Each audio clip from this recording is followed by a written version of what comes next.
Wait. Got to redo it.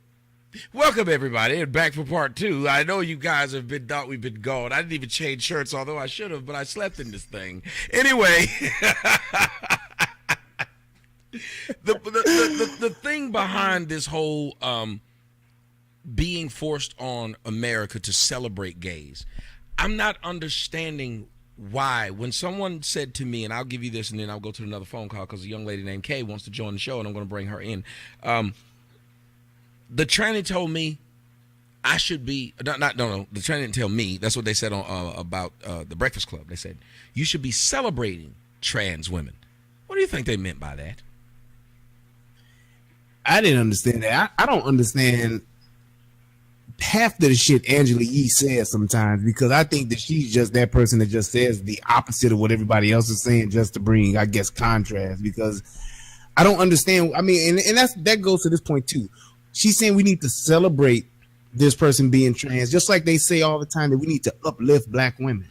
And it's like that's a statement I think that people just use as just a trigger word. It's just something that you say that sounds good and it makes people, feel good. But the true meaning behind that is you say I'm supposed to celebrate her being trans. Why, if it's her preference? It's like, do you celebrate me for being heterosexual? No, it's a preference. It's like it's not something that I have to be celebrated for because it's a choice that I'm making. It's a way that I'm choosing to live, and I don't have to have it celebrated because there's nobody saying that I can't do it. So it's like, why? And if you don't like it, you don't have to celebrate it. I wouldn't expect you to celebrate it. So why not just let me live it? Because nobody's stopping me from being trans. Nobody's stopping you from being heterosexual. Nobody's stopping you from being bi. Nobody's stopping you from being gay. So why do we have to celebrate something that nobody is stopping you from being? It's not an achievement to become bisexual. It's not an achievement to become transsexual. If you're really true in what you're saying, it's just your preference. It's the way you choose to live your life. I don't have to celebrate that. I just need to let you live it. And I'm not trying to stop you. I'm not trying to tell you have to stop being a transgender. Again, I don't care. Again, nerds aren't going around doing this, and they actually build something for society. They actually make the shit go the way it is. They're the reason why animals aren't fucking us up every day. Nerds. Yet, they're not going around asking for all this acceptance.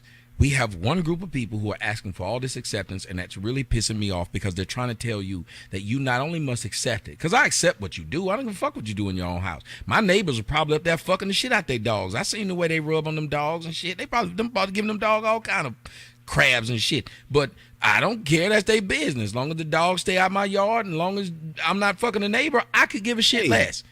But to go around and try to tell me I should praise whatever lifestyle they live. No, I think that's wrong. And that's anti-American to say you should have to praise what somebody else did. Because let me tell you what I believe praise should be for.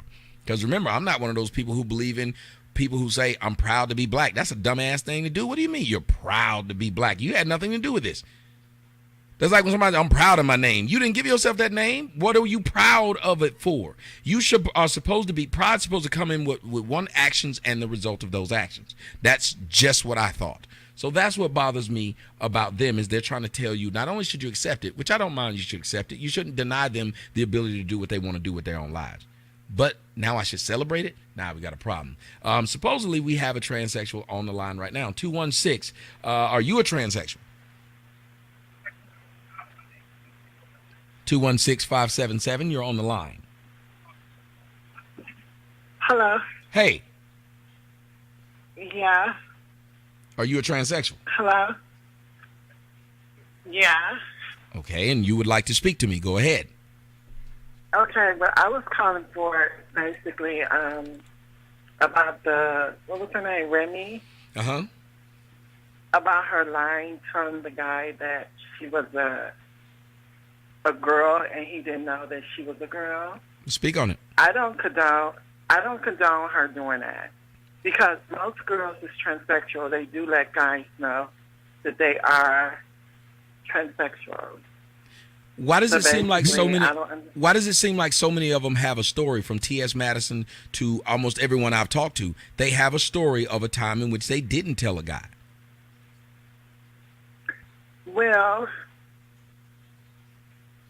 some girls get off doing that, but if you think that you have to do that, you taking a big chance of getting killed or whatever. And basically, I don't condone that. I don't condone that at all. So let me ask you this: when do you tell a guy that you're transsexual?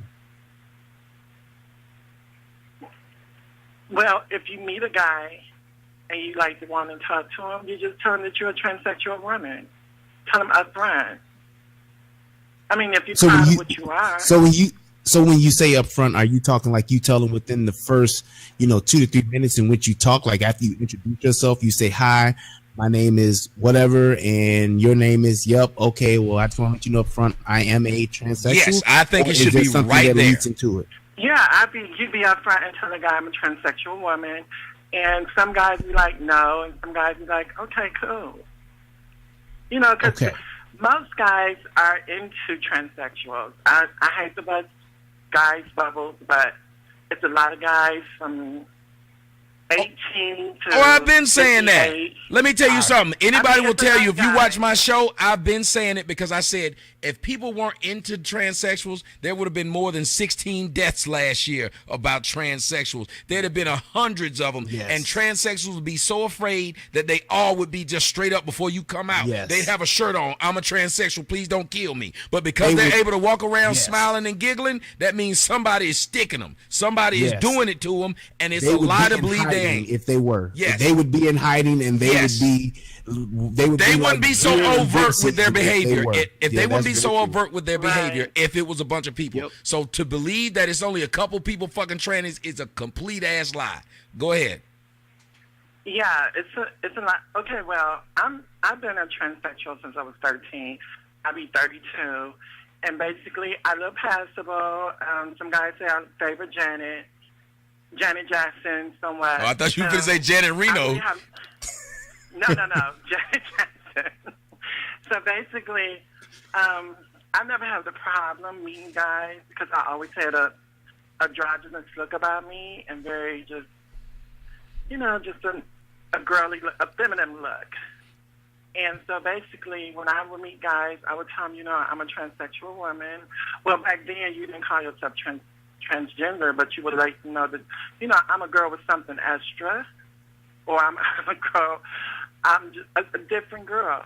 And that's why I was telling my friends, because we got into it, because she was like, well, I'm a woman. I said, well, girl, you're not a woman, actually, because women, they have babies, they bleed. I say, girls like us, we need to own ourselves being different. And I say, I would even give up my identity on my card if they would put down TW as transsexual woman, instead of putting down female. See, I'm not a female because I don't. Right. So here's my thing with that. Here's my thing with what you're saying. So with if what you're saying is true and you honestly are living your life that way, then I would have not one single issue with what it is that you do, because you're upfront with who you are and you recognize that there is a lane for you.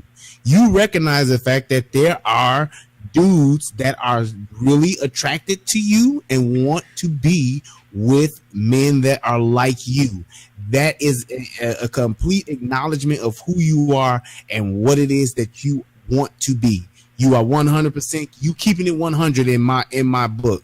So a guy that is with you and he chooses to be with you, he knows exactly what he's getting, and you are being upfront with that.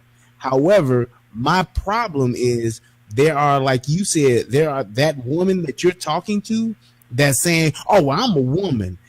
That's where the shit goes left. And that's where the problems come in, because now you are trying to be, you're putting up a facade at the end of the day, and you're trying to be something that you are ultimately not.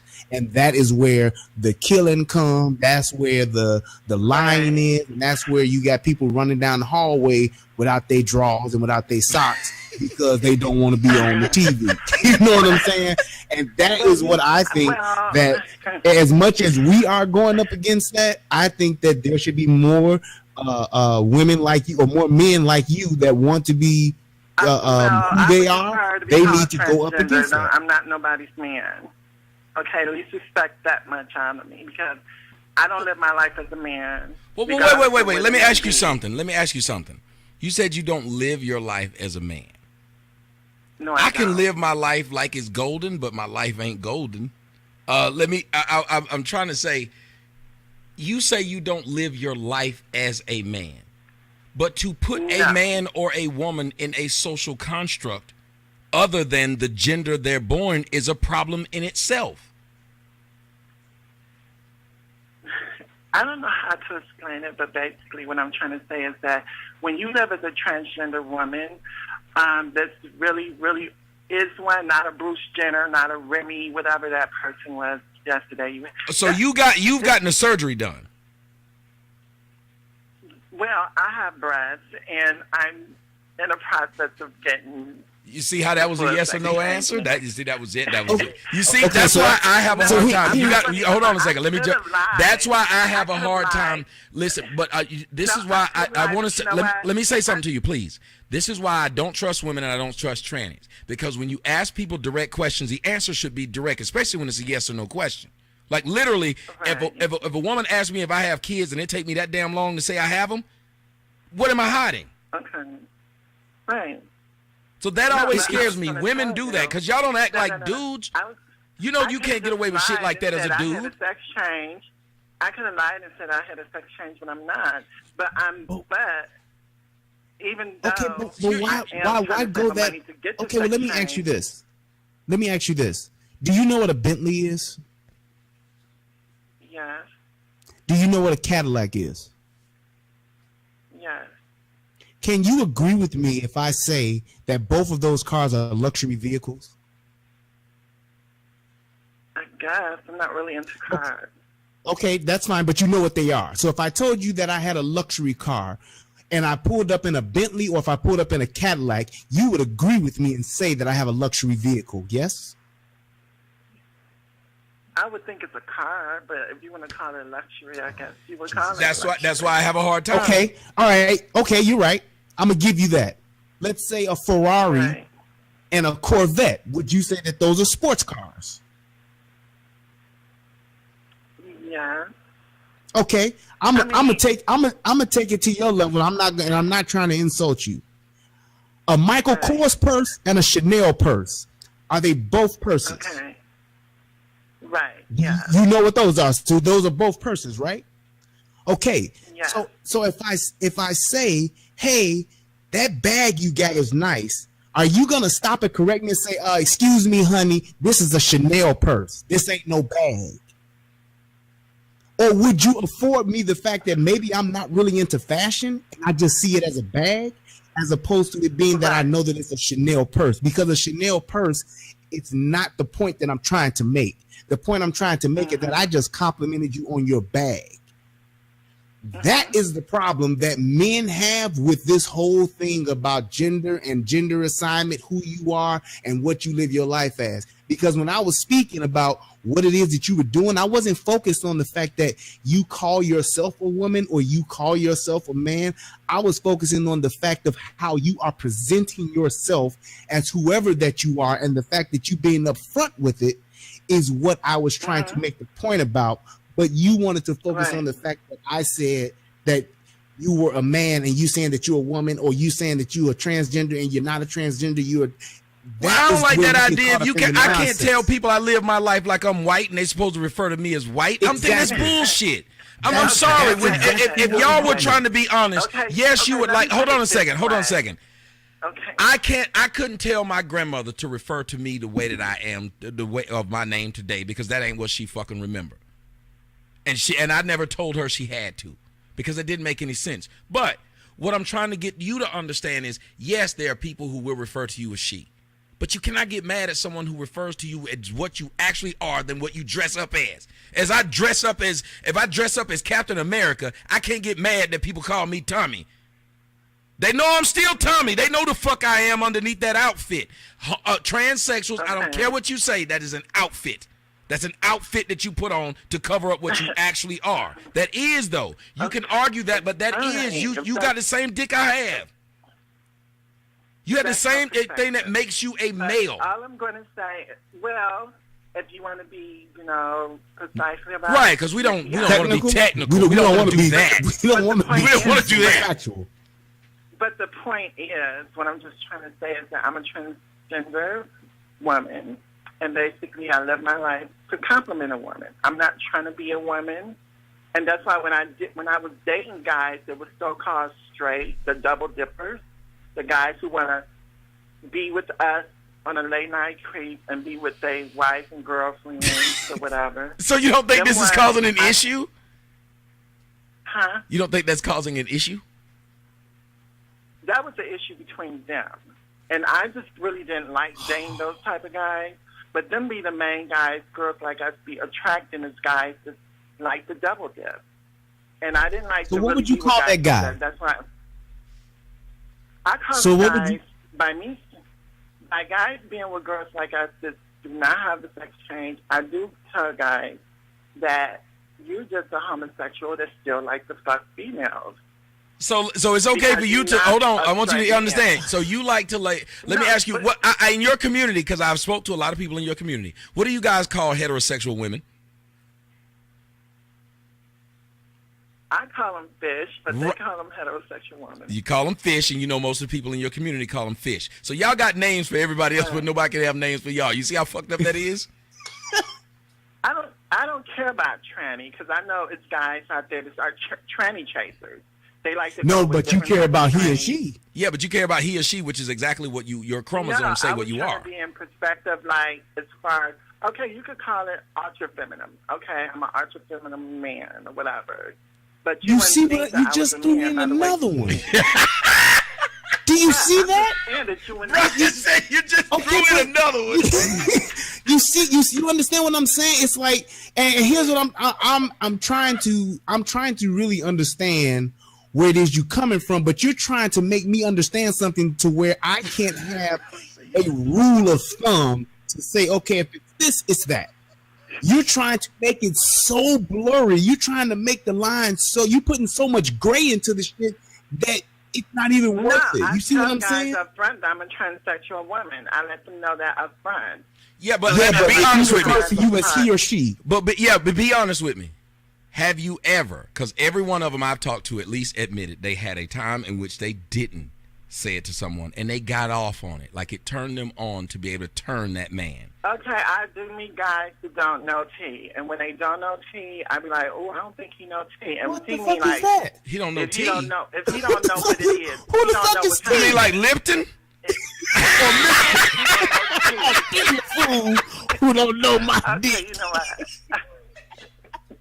You talking? Okay, y'all You make talking it to some funny. niggas that don't No, know? If a guy, okay, I'm sorry. The point is, if a guy don't know what it is, okay, so if you meet a guy, you're like, well, nice to meet you. I'm going to take you out to go get some drink and eat. And you're like, okay, fine.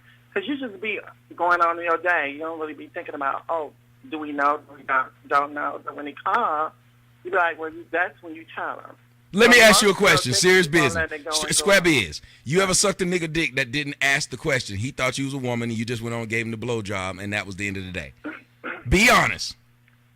Because I've heard that story a lot. No. A lot of them say they will do that and the guy won't know the difference. And they get off on seeing if the guy can tell.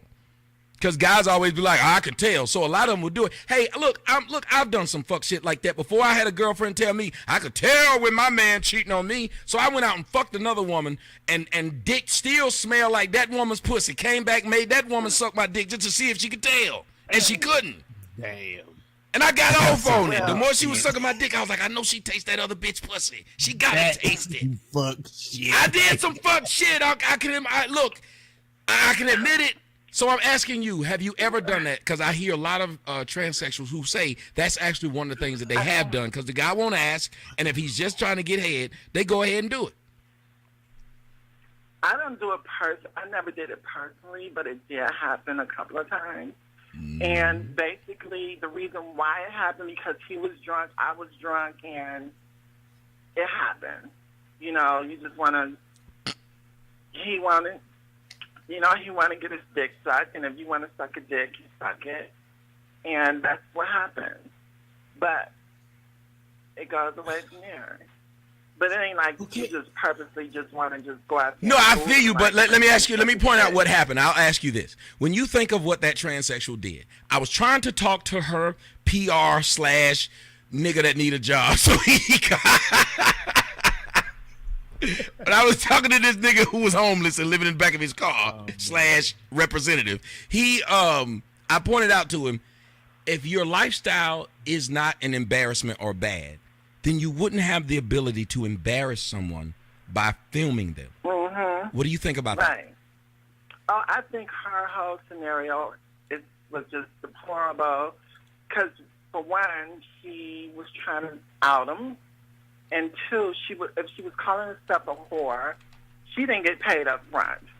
I mean, if you're going to be a whore, you need to get paid up front. And two, I think Bobby Dean, I think he knew. So basically, how do you know that? Wait. How do you know that? How do you know that you think he knew? Because I saw her. I mean, she's not like a passable girl. She's cute when she's on her little gig or whatever. But you see girls out here. I mean, I can let people go to my Facebook. Yeah, but you got to understand, there's a lot of ugly bitches walking around here. So we see an ugly bitch. If we just go by the fact that she said serious, I'm not even trying to be funny. There's some ugly bitches, and you know it is. You know that's the truth. So we can't just go by, well, they look beat, because you see all the videos I do, most of them bitches look beat. Right. Yeah. Mm-hmm. But, maybe he did know. Okay, well, the more of the story is, I just think she wasn't around. Me personally, because if you're going to be a hoe, you need to be getting your money up front. That's number one of being a hoe. And two, trying to out him because he didn't want to pay you. Maybe your skills was just wrong. That's my point. You can't out someone and do that shit and think it's okay and then get mad at the backlash. Like her PR / roommate dude came and he said... I'm not going against my community and nothing. It's just some things you got to make right about. And what she did was not right in my book. And I'll ask you this last question. Isn't she making it very difficult for other trans people to come out when you're lying like that? Most definitely. Yes. It could be scary. Because some people could be like looking at, if they do like notice that you're a different girl, they be like, that's one of those things. And they just out here trying to make the world just, it just gives a real nasty feel. And it's people like that, like her, who could really just make it look bad for us. Here's my thing. Yeah. And this is my advice to those that are in the trans community. If you are responsible and upfront and honest with who you are, and you can actually truly own it, you will get more respect and will get where you're trying to go being that way than playing the game. And I think that's what a lot of transgender people are doing, men and women alike. You're playing the game. When you play the game, you win some and you lose some. That's the problem. And you want me and those that are straight, you want those that are not in your community, you want us to give you the utmost respect and refer to you in the most politically correct manner, but yet and still you have so many of you that are playing the game. That is your problem. That is why people bash you. That is why people don't try to truly understand where you're coming from. That's why there are people that will resist you and will not let you be who you all ultimately want to be, because y'all are still playing the game. It's not their decision to make me be what I want to be. Because like I was telling a guy, you want the respect. You want the respect of it. To watch what to worry about what another man do with his dick. Why is it any man's business? No. I'm not talking about that, because that's none of my business. But when I refer to you as a he or she, you want me to know the proper way to refer to you. And if I don't refer to you in the correct way, then you want to correct me, or you may have a problem with me because I don't refer to you the correct way. But like I said, if you're playing the game, you're going to win some and lose some with that. And I'm not going to take it seriously. I'm not going to make an effort to try to respect you in the way that you want to be respected when you can't even respect me. You already have a negative perception about girls like that. No, that's not negative. You don't do that. Don't. I'm not going to let you do that. That's not negative. Wait, stop. That's not negative if a person sees you as what you were born. You cannot do that. Exactly. that could be the case, but some girls out here are very passable. It's not about that. I said you cannot. If a person can see, you even said he should have known this was a he. Yet it still would have been disrespectful for him to refer to him as a he. Listen to what you're saying. Refer to who?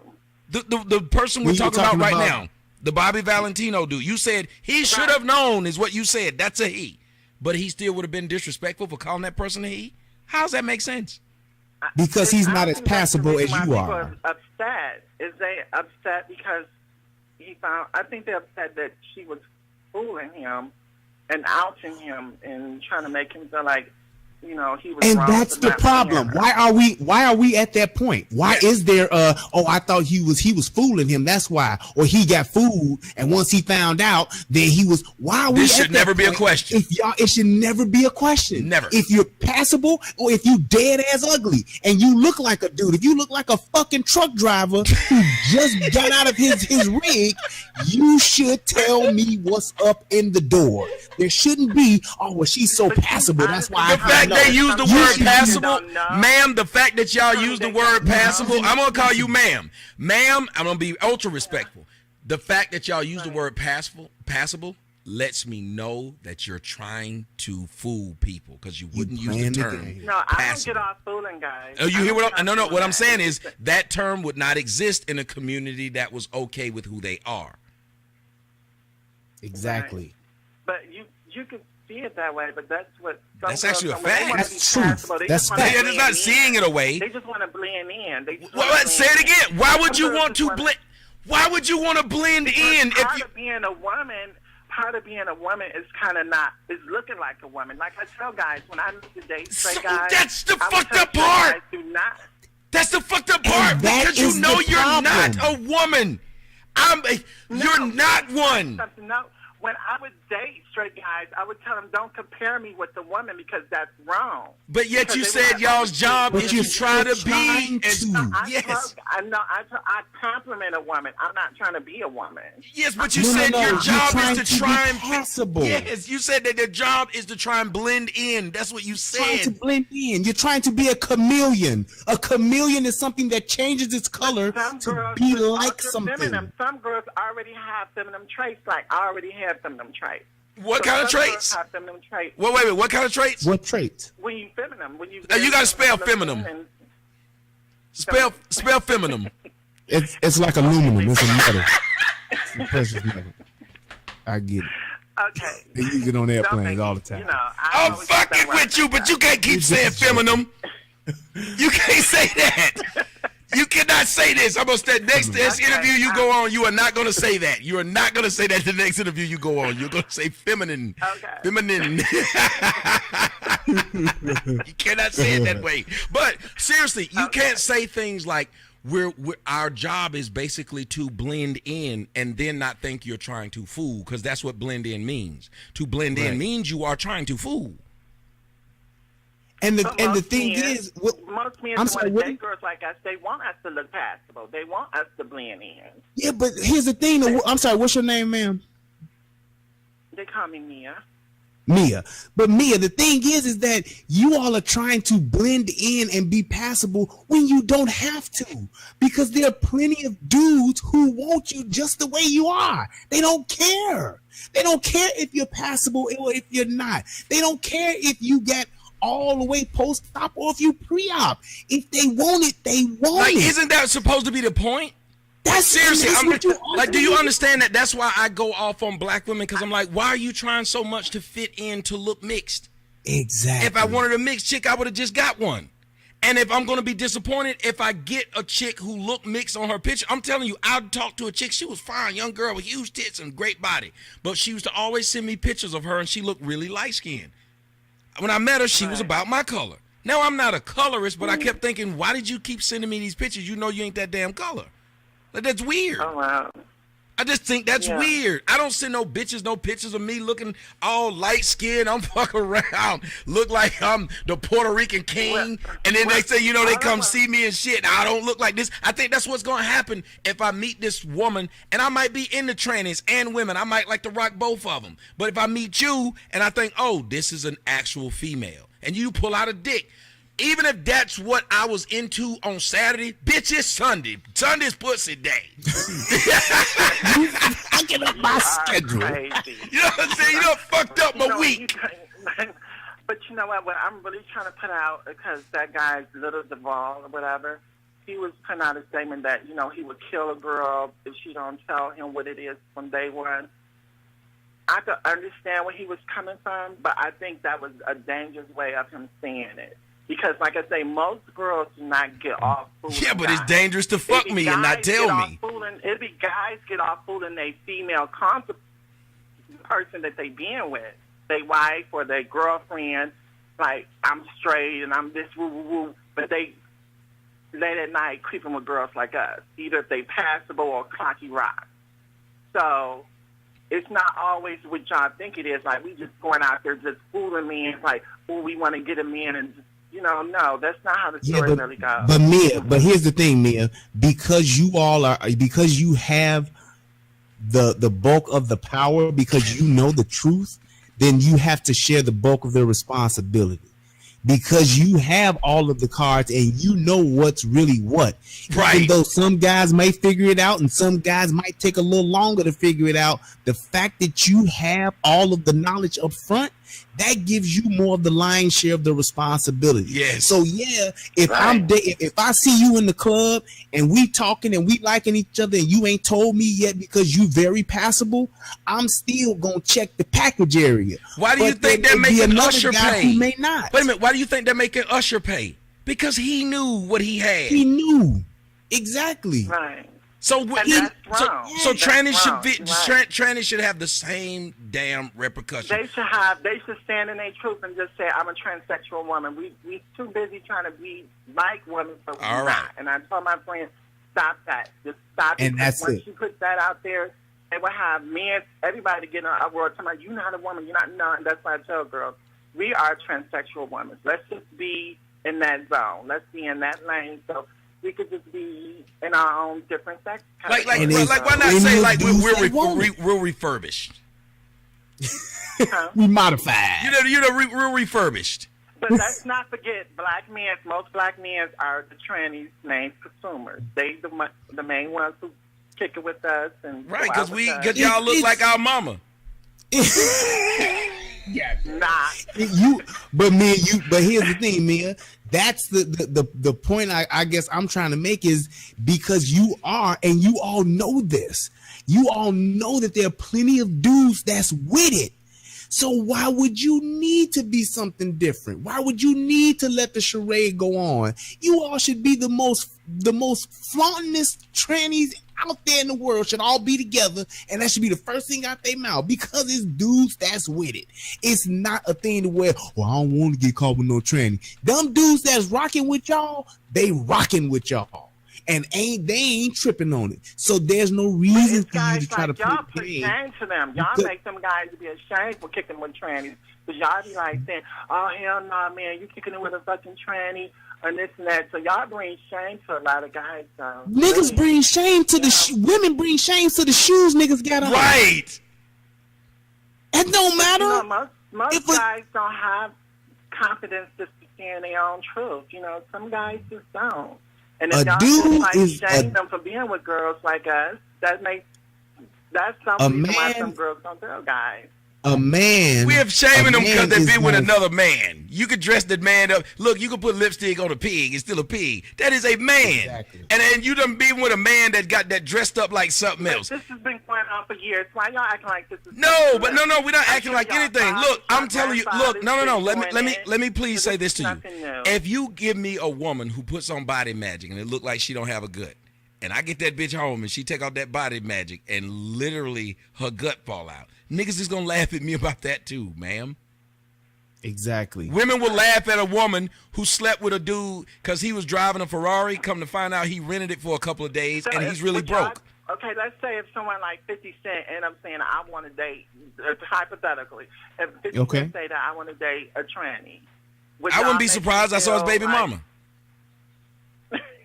She ain't that fine. Right. You tell the truth. She ain't that fine. She ain't fine. No, seriously, let me tell you something. Here's what I do realize. People forget what you say after you finally say it.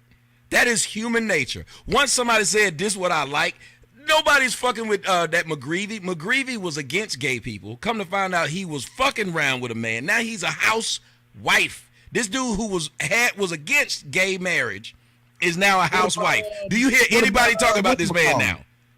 What about Doogie Howser? Does anybody fuck with or make jokes about Doogie Howser? And his name is Doogie, and he take it into Doogie. This is the white lane. We talking about no, what about Frank Ocean? Yeah, what about Frank Ocean? Frank Ocean. He's gay. He's a gay man. It's different to be a gay No, man. we're saying we made fun of him until he finally said, I'm gay. Exactly. Then we left him alone. Yes. When you finally say you're gay, people leave you alone. Look at Wendy Williams. Nobody bothers him. He has a very successful show. That is so wrong. I would do God it. is just really He has wrong. a very successful show. Okay.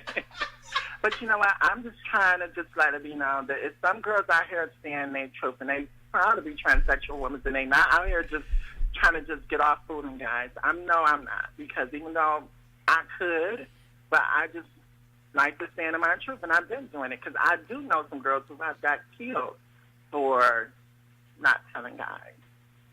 Yes. So I learned early I think that the the runway, if you will, is clear enough for you all to where you all can be 100% honest with who you are and what you do, and it's the younger ones that are still trying to play the game, and I think that the more seasoned ones should hold those younger ones accountable. That would be my thing, because the agenda for you guys is definitely at the forefront of our society.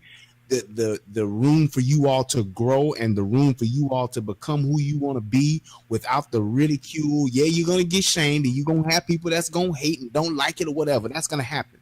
But the actual opportunity that you all have, if you would be more upfront and truthful with it, it would be more acceptable, and then it would become just a thing of the norm.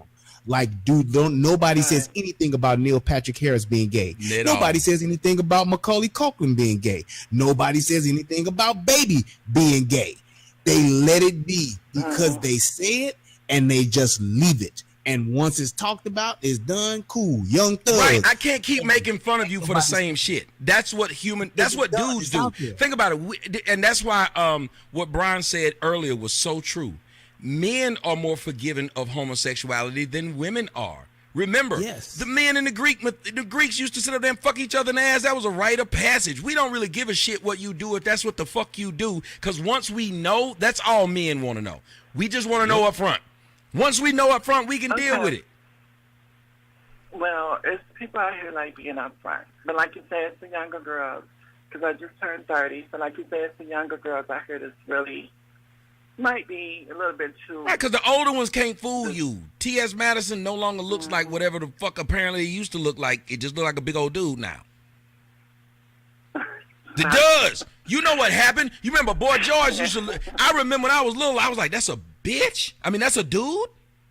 That look like a bitch. Yeah. What do Boy George look like now? A old ass man in big hats. The Boy George was just a dry... He's the good Mad Hatter.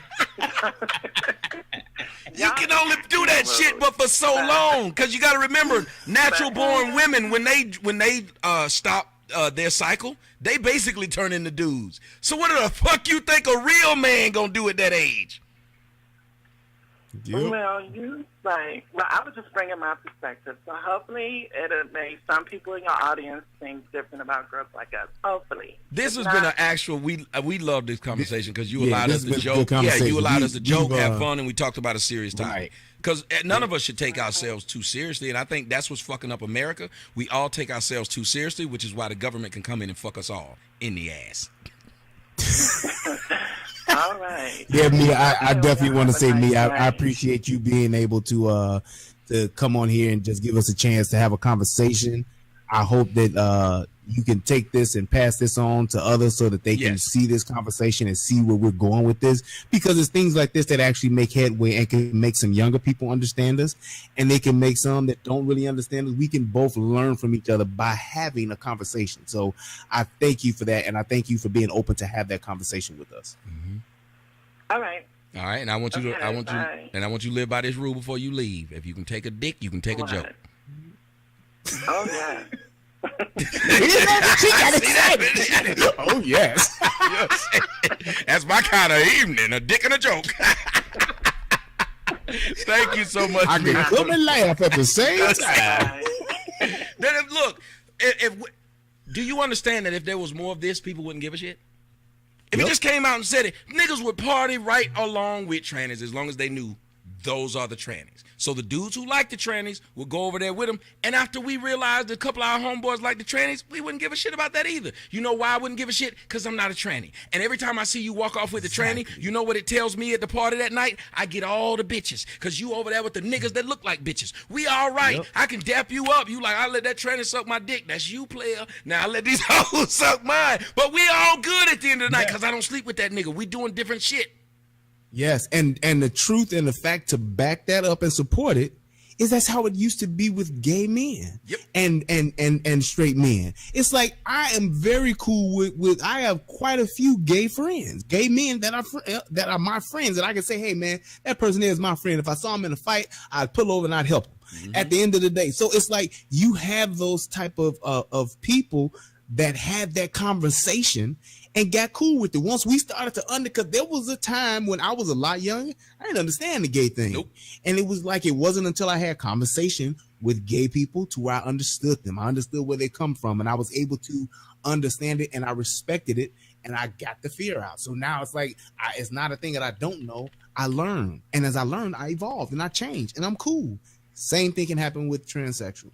Yeah. And it's sad that we have so many people trying to tell you to live the lie when we know what the truth does. We have example after example after example of, if you just tell people the truth, they get over it and they move on. Yes. I think homosexuals, that's why I say they're trying to force it on us to accept it. People would accept more things if you weren't trying to tell them they had to. Most resistance that you get from people is because they see you're trying to force them to. Somebody asked me for shame what it was a joke. The dude said he said they're playing a dangerous game. There's a song that says that I sing from the Hamilton soundtrack. He said they're playing a dangerous game. I pray the king shows you his mercy. For shame. It's a fucking joke. Kiara, whatever your name. I don't know if you don't get it or maybe you don't pay attention. You're going to get this probably a minute after I said it. But don't ask me for what. Sometimes you got to understand that I'm making a joke or a song. That guy above me said, you're playing a dangerous game. I just finished the line. For shame, for shame. So look up Hamilton and you'll get the joke. Other than that, don't worry about it. What is she? Gorgeous? Yeah, I don't know what Kiara is doing. Sometimes Kiara is like the unofficial like moderator of PC commentary, I guess. So I don't know. I'm not blocking her or him or the PC police. Yeah, that's the PCP, the motherfucking phencyclidine. Kay, what's going on? 662, what's up? Hey, can you hear me? Yes, ma'am. Sorry it took me so long, but him was upstairs. Oh, okay. That's all right. I'm going to let you slide this time. Right on between them legs, yeah. But go ahead. Oh, okay. Anyways, I wanted to talk about the fact that many transgenders or whatever they would like to call themselves, they like to force you to call them what they identify as, and I really don't think that it's fair. I don't think that it's fair because... Where you going, nigga? Where you going? You have to call... I'm sorry, this nigga got up and left, and I was just fucking with him. Go ahead. Oh, okay. I said, excuse me. What I was saying was, I don't think that it's fair. I think that if I was born a female and I identify as a male, I shouldn't feel like you have to call me a male just because I played dress up. Thank you. Decided to become a male. See, and this is something. This is a mental illness. One thing that Ben Shapiro brought up was the fact that his grandfather had schizophrenia, and his grandfather was talking to something. I'm just going to say a couch, and he said the couch was talking back to him. Now, would it have made any sense for Ben Shapiro to say, yes, that couch is talking to you. It's telling you to sit on it. Would it make any sense for him to say that to him, knowing that the couch is not talking to him? Or to tell your dad that he's a couch. Like, that's why you're right. You are a couch. Do you guys know that there was supposed to be a movie that was coming out with Will Ferrell, and Will Ferrell was going to play Ronald Reagan, and what he was going to do is show how for the last 2 years of Ronald Reagan's presidency, he was dealing so much with dementia that they just went ahead and told him, you are an actor, you are the actor Ronald Reagan, but you're pretending you're playing the president, and this is your job in your script. And that was the way they were supposed to get him through the last 2 years. And people were upset about that. Yet those are the same people who are backing trannies. Exactly. I'm not going to tell you that you are a woman. You have not been through what women have been through. If you're a man, you have not been through what we've been through. We go through menstrual cycles. We go through having babies. We go through being over-emotional. We go through things like that as females. You're not going to tell me I went through puberty as a female. You're not going to tell me now that you're a grown man and you decided to get breast and cut your penis off, or not cut your penis off because they identify as transgender without cutting their penis off. But you're going to tell me now I have to call you a she? I will never call a man a she ever in my life, nor will I call a woman a he ever in my life. If I know that you're a man, I'm going to call you what it is. You can call me disrespectful all you want, but I think it's disrespectful for you to tell me that I have to call you she if you're a he. I think that's disrespectful. You're telling me to suspend logic. I'm telling you, this is why America's going to hell in a handbasket. We're actually telling people to suspend logic, common sense, and facts. When I was speaking to I can't remember what the person's name now was. Kia? What? I can't remember what her name was. Kia? Whoever that was on the line. When she said his name. Yeah, when he said Mia. He said Mia said, well, if that's how you look at it, he said that to an actual fact. I was like, what do you mean if that's how I look at it? But people have learned the art of changing words. What they do is they know that words, you guys need to read about Pavlov's dog. The bell, the ring of the bell conveyed an action and got an action.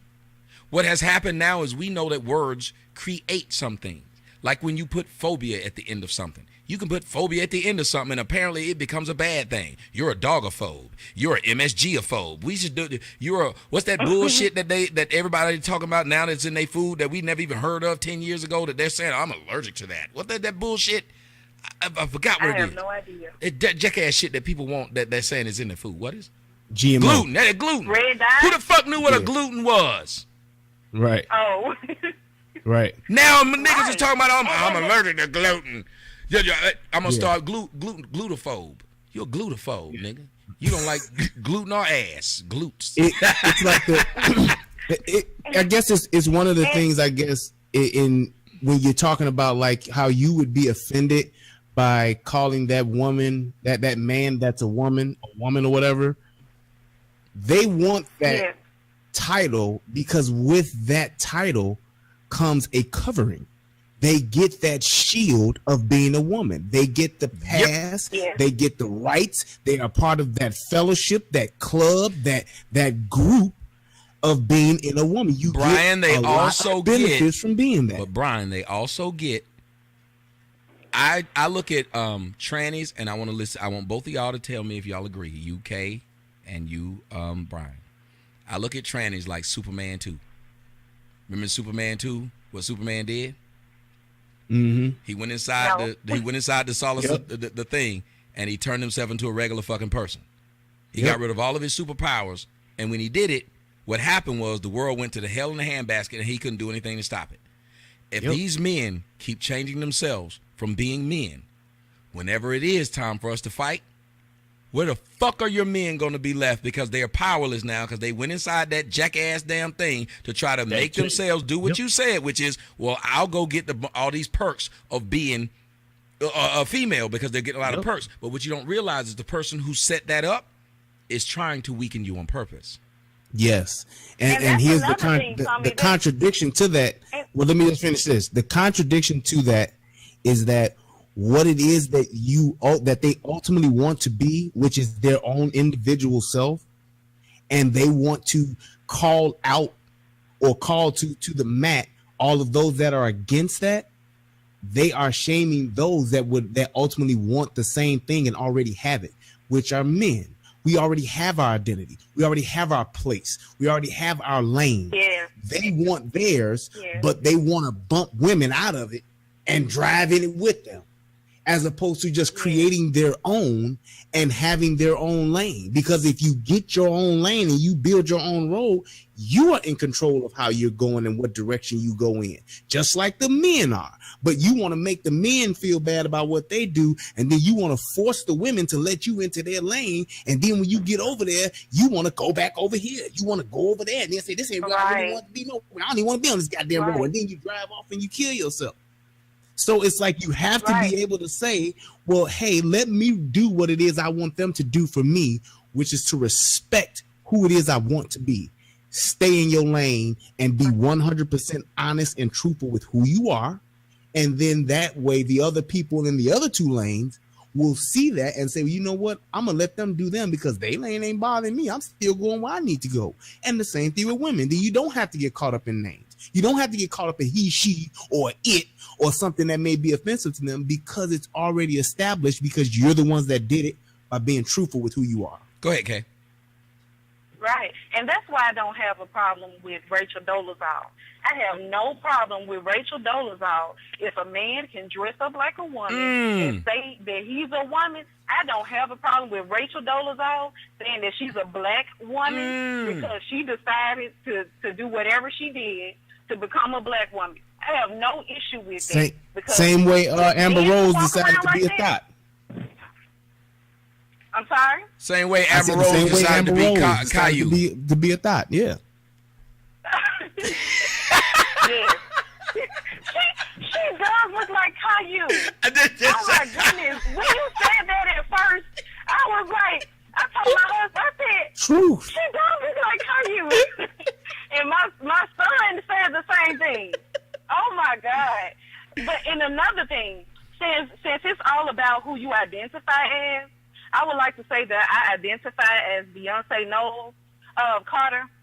So I believe that I should be able to just go ahead and go in her bank account and get all of her money out. I should just be able to go to the driver's license place and just get Beyonce Knowles Carter on there, her birthday and everything else, and just say, hey, I'm Beyonce Knowles.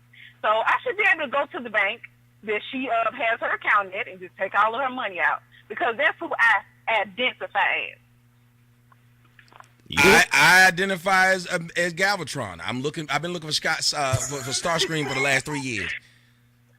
But Starscream, I still function. Not anymore. I just went from a thousandaire to almost a billionaire just that quick, because I changed my identity just that quick. And I don't mean to belittle those people. That's why I said I enjoyed having the conversation with the other person. But I'm still gonna say real is real and right is right. I do the same thing with my kid. I make jokes about dumb shit my kid does all the time, but I'm still gonna let her know it's dumb shit. Now when she becomes an adult, she can do that dumb shit. It's all gravy. I can't stop you from doing that dumb shit. You're an adult. I can't stop these trans from doing what they're doing. But what we gotta do is at some point say, why is it that they feel like they need to force their lifestyle on people? Because to be perfectly honest, if you just lived your life, we wouldn't give a shit. Exactly. If you lived your life and was truthful in it, you wouldn't give a rat's ass. It would be fine. And that's what I like what Lil Duval said. I like that he stood his ground, and then he even said that what's his name, Charlamagne the guy. He said that he might be gay. Oh, I love when he said that. But that was so funny to me, because I love when he said that. That was the first time in a while that I've seen somebody that came out and stood their ground, said, this is what I believe. You shouldn't do this. This is what I believe. So, I mean... And let's call it what it is. Somebody done tapped Charlamagne's ass. Let's call it what it is. Somebody done tapped Charlamagne's ass. Does Charlamagne look like his ass has been untapped?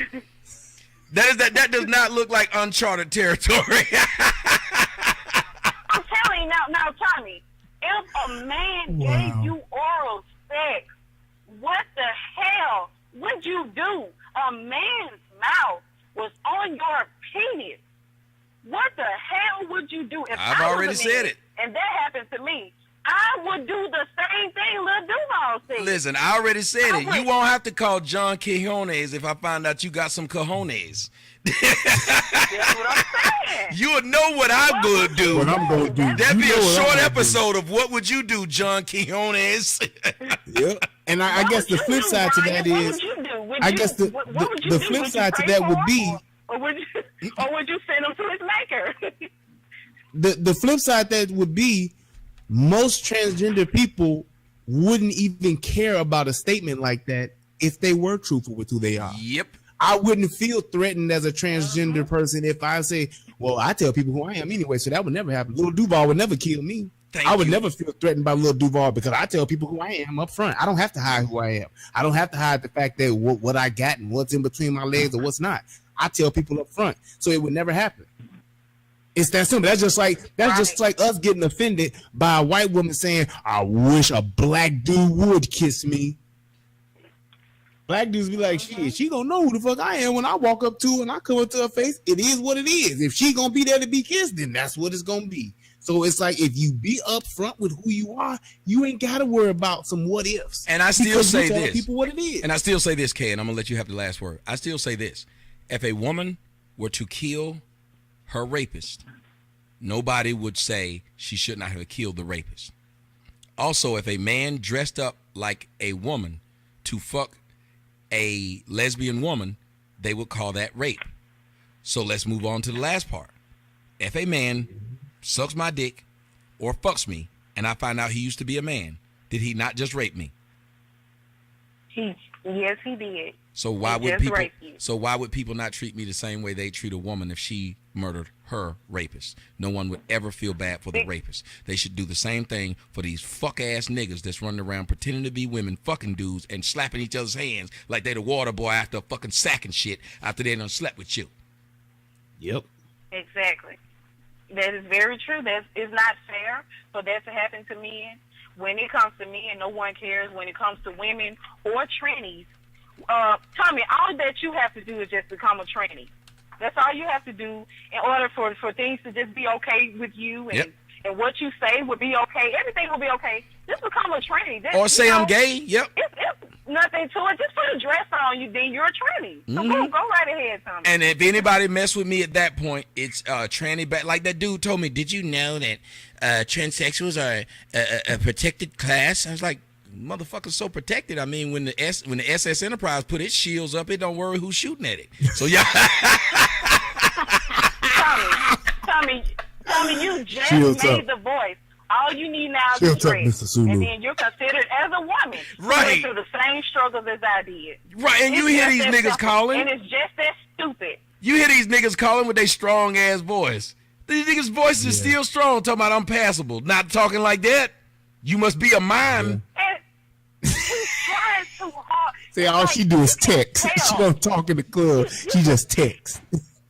Hi, hey baby. Hell, his That's what voice- text noise. Yeah, and he's talking like a white, I guess a white female. A white and male. trying to be proper. Yeah. I'm like, what is They that? all do that What bullshit. is- It's crazy, isn't it? It's crazy, isn't It's it? irritating. And like I'm telling you, when I saw that thing of T.S. Madison, now everybody know me and T.S. Madison's cool, but when I saw that video, I was like, this is the disgusting story you telling. She was talking about how this Puerto Rican boy and bitch, and you heard me, and girl, and bitch. And I was like, you're a fucking abomination of what a woman is. But what makes me truly sad, Kay, and maybe you can end it on this, that black women and them have the fucking same, as my man Austin Powers would say, or Dr. Evil, they spreckety the same lingity. They compete. They actually try to outdo each other. Your average hood black chick has the same mannerisms, has the same characteristics as that tranny does. Yep. Absolutely. And it's one thing that my husband always says. He says that if women are going to push out that it's okay to be a tranny and it's okay to be gay and it's okay to be LGBT and all that, those other letters of the alphabet, if it's okay to be that way and women are pushing that out, do you know what men are going to start doing, or more men are going to start doing? Fucking They're them. going to start sleeping with trannies, because you know what trannies don't come with? Trannies can't have babies. That's right. Trannies don't have menstrual cycles. They're not overly emotional. They don't have the same characteristics as women. So why would we push out our own competition? Thank you. That's stupid. Yep. I never understood that. Like if I got to deal with a manly bitch or a more feminine man, after a while you're giving a man an option. If you keep on saying, well, they're okay with us, then this nigga's gonna start saying, well, shit, they're okay with you. Because let me be honest with y'all.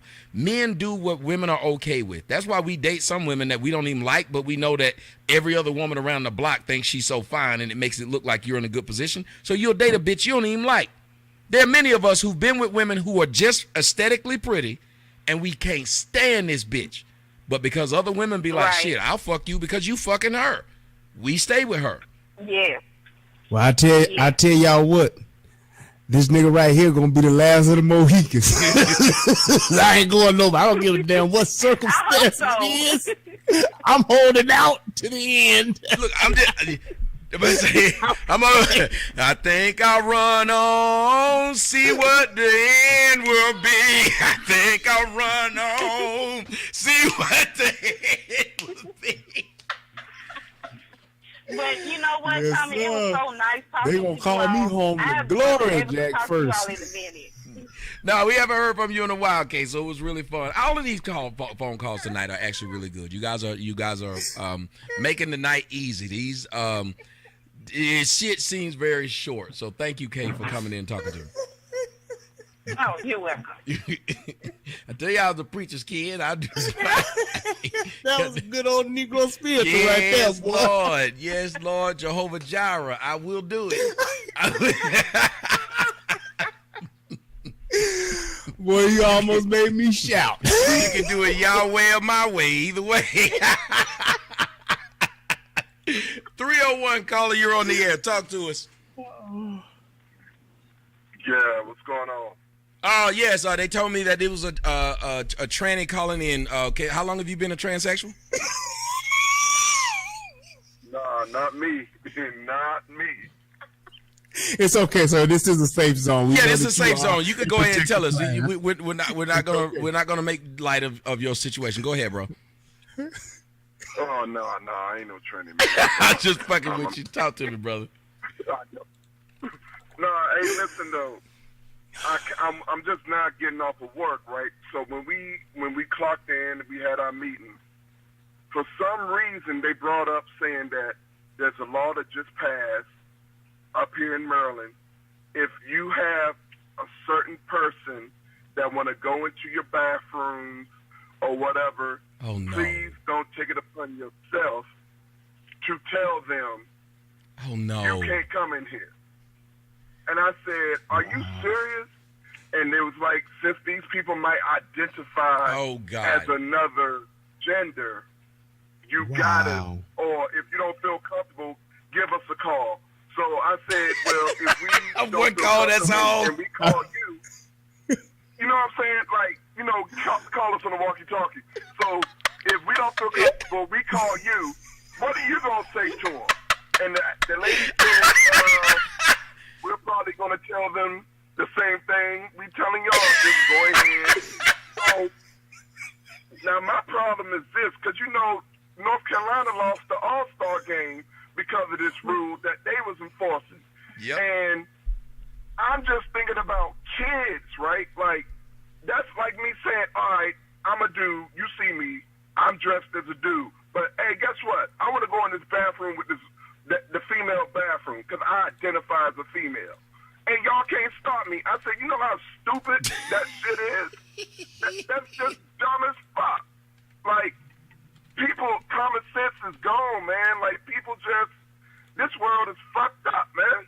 And I got a son, I got a daughter, and you mean to tell me that my daughter could be in the bathroom and a sick-ass motherfucker come in and say, yeah, I identify as a female, but all the while in his mind he's like, yeah, let me see what I can get into. You know what Exactly. I'm saying? I'm gonna do some dumb shit. Listen, trannies ought to know that people are gonna lie to get what they want, because trannies lie to get what they want. So if a tranny lies to see if they can get a man to sleep with him, you don't think a man's gonna lie and say, I feel like a woman like this nigga Shania Twain and shit, and he gonna walk up in the damn bathroom with women and be like, and then, because especially if you got a big ass dick and you go in the room with all these women with your skirt on, and you just pull that motherfucker up and be like, yeah, baby, yeah.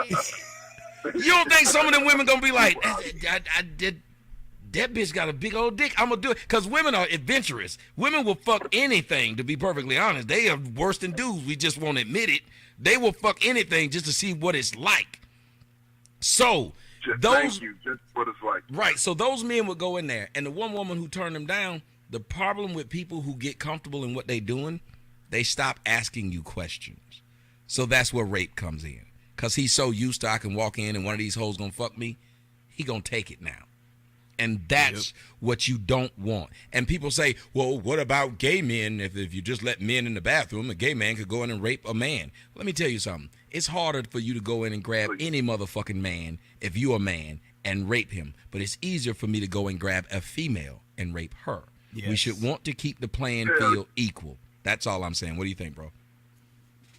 Hell, hey, listen, I don't even feel comfortable going into the man's bathroom and I have to stand beside a man while I'm taking a piss and he's taking a piss. Mm-hmm. You know what I'm saying? Exactly. So, yo, that shit ain't going down like that. Right before you piss beside a man, y'all both pick an arbitrary spot on the fucking wall or ceiling, and y'all better stay looking at that bitch, because if anybody move... I don't even talk in the bathroom when it's another dude. Hey, don't even look my way. Don't give me no head nod. Right. Fuck Exactly. You. That's man law. Don't even hold a conversation. If once you hit the urinal, I was pissing. A nigga told me. Urinal, I went to the movies and I was at the movie theater. I'm pissing. The nigga said, "Oh shit, you Tommy." I ain't saying nothing. Shit. You cannot talk as a man. We gonna do this right here, bro. We gonna do this right here. Man, that's what we gonna do. As a man, you don't talk in a bathroom unless you are walking out and somebody's walking in, or you are at the sink washing your hands.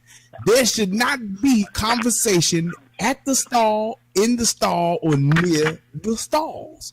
Once I assume the zipper position, it's silent. Now, me and my homeboys used to go in the bathroom. We play basketball. If we were shitting, like in the separate stalls, we'd be talking about all kind of shit. I don't know why.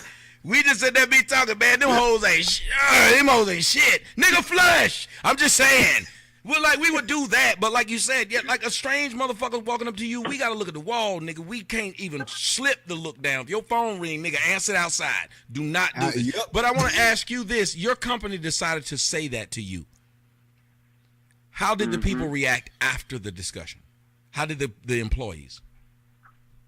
Oh, man, we was all saying the same thing, like, man, this is crazy. A lot of the females was like, nah, like, they really wouldn't feel comfortable like that with that, because they say it don't make no sense. Like, a grown-ass man, no matter if they dressed up or not, and you mean to tell me I need to fight, like, my willpower, my natural instinct, and let this motherfucker just walk in here and knowing damn well they don't supposed to be in here. Like, a lot of people was upset. A lot of people said they was going to HR.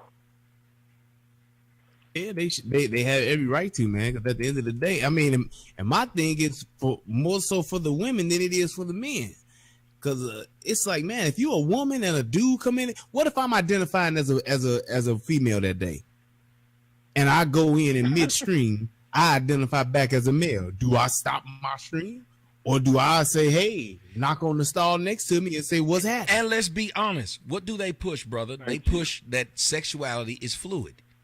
If sexuality is fluid, that means one day I could feel like I only want dick, and tomorrow I could say, you know, I want a little pussy. And that be the day when I'm in your bathroom and you got a little pussy. Mm-hmm. Thank you. This man, I'm telling you, man, this whole thing is crazy. Like, do what you want to do. It's your life. Do you? But like the people said before, man, why you want to get mad at me? Because I don't want to accept it in my life. Thank you. To recognize you as what you want to be recognized. That ain't right. What they supposed and to. it isn't even what you are. It's what you want to be recognized as. We gotta get that in people's head. It's not what you are. It's like me saying I want to be a fucking hot air balloon. Yeah. Yeah. Well, shit. I want to be Jay-Z then. Fuck it. You know what I'm saying? Bitch, I'm a hot air balloon. Tug on my dick and watch me float away. Oh, this is funny. He's not going anywhere. Just keep on. It's almost there. Keep going. Keep going. Hey, you should spit on the mic and watch him spit back. You know what I'm saying? But I'll give you the last question then. What do you think the agenda is? Because I'm telling people this is an agenda. This is to get our eyes off of what the fucking government is doing. I'm telling y'all, they're taking the most degenerate shit and putting it into the forefront. If you haven't noticed that, every fucking piece of degeneracy, the government is telling you be okay with it. Why do you think they're doing it? Because they just want men to just be weak, man. Because they're going to drop something on us. Yep. I personally feel that they're going to drop something on us where if you have all the men locked up or removed from the household or turned into, you know what I'm saying, recognizing as being women or gay, that it's easier to take over the household and make people conform to what they want them to conform to. Because a woman can only fight for so much. You know what I'm saying? Yep. You take away the protection from any tribe, and they're easy to ransack. Yep. There you go. And then people aren't realizing. Thank you, brother, for the phone call. And everybody else, you got like 10 seconds to be able to call in, and everybody else is just whoever's left on the line. The number is, fuck it, never mind, it's too late. 301. No. I'm bad at this shit. I was like, oh shit, it got 30 seconds. The 301, you're on the line. This is the other 301. Is this the tranny? No, Tom, there ain't no daggone tranny. This is Jason. What's up, big dog? Not much. Jason, the notorious yard ape. What's up, man? Oh, damn, now I'm a yard ape. All right, look, let me tell you this story right quick. Let me tell you this story. So I came to D.C. in 2001, right? So one day I had to take a detour. So I take the detour to get to my job, to get to work. Dude, I'm seeing all these prostitutes out here, right? Mm-hmm. So I'm like, damn, there's a lot of chicks out here. I like looking at women. This is cool. So I get to the locker room, right? And I said, man, I just came through, man, dog. I seen like 30 chicks, 30 hoes out on the street. They just walking up and down the street. And then everybody just stopped and looked at me. And I was like, all right, well, y'all don't know the street I'm coming down, but it's all good. It's all good. So my boy pulled me over to the side. He said, yo, dog, are you coming down through Silver Spring to come into D.C.? I said, no, I'm coming down New York Avenue to come in D.C. He said, so you drove down K Street to come into work, right? I said, yeah, I came up K Street because I had to take a detour. That's when I seen all these chicks. He said, yo, man, them ain't chicks. Them dudes. I was like, what? You kidding me? He's like, no, man. In D.C., on the north side of K Street, it's all female prostitutes. On the south side of K Street, it's all she-males. I said, man, you are lying. He said, dude, I'm not lying. He said, don't come down the street no more. Matter of fact, when you come to the locker room, don't be talking that crap no more. Because people looking at you weird. Dude, I was like, man. So wait, but the question is, did you get reprimanded for being 2 hours late to work? No, I never stopped, baby. I never stopped, dog. I can't be doing that. Not with what I do. I can't get caught doing that. I know how spacious the Escalade is now. But no, it's just to say. But I never really saw trannies, she-males, or shims. They all dudes, and I don't care what anybody say. You're a male. You're a guy, man that like to play dress stop up. Playing this role. You're a man that like to play dress up. We need to call them what they are. You're a man that like to play dress up. That's right. And the funny thing is, right. I had the same kind of story. I tell people there's a club. Well, there was one. Now I guess there's a bunch now. I was a kid then. I was 18, and there was this club called Bulldogs. Now, of course, we're on campus downtown, and you can party anywhere downtown. You can just walk. So we see this place, and me and my friends are at this place, and there's a shit ton of niggas in the line, swole up niggas. And here's how it worked in Atlanta. Typically what you would have is the women would get let in free, and they would have the men stand out there. And the only way you get in earlier is if your ass was willing to pay that damn $60 to go through the VIP. Real nigga wasn't paying that to go in and see the same hoes. So we just stand in the line and wait. So we thought that's what it was. They're holding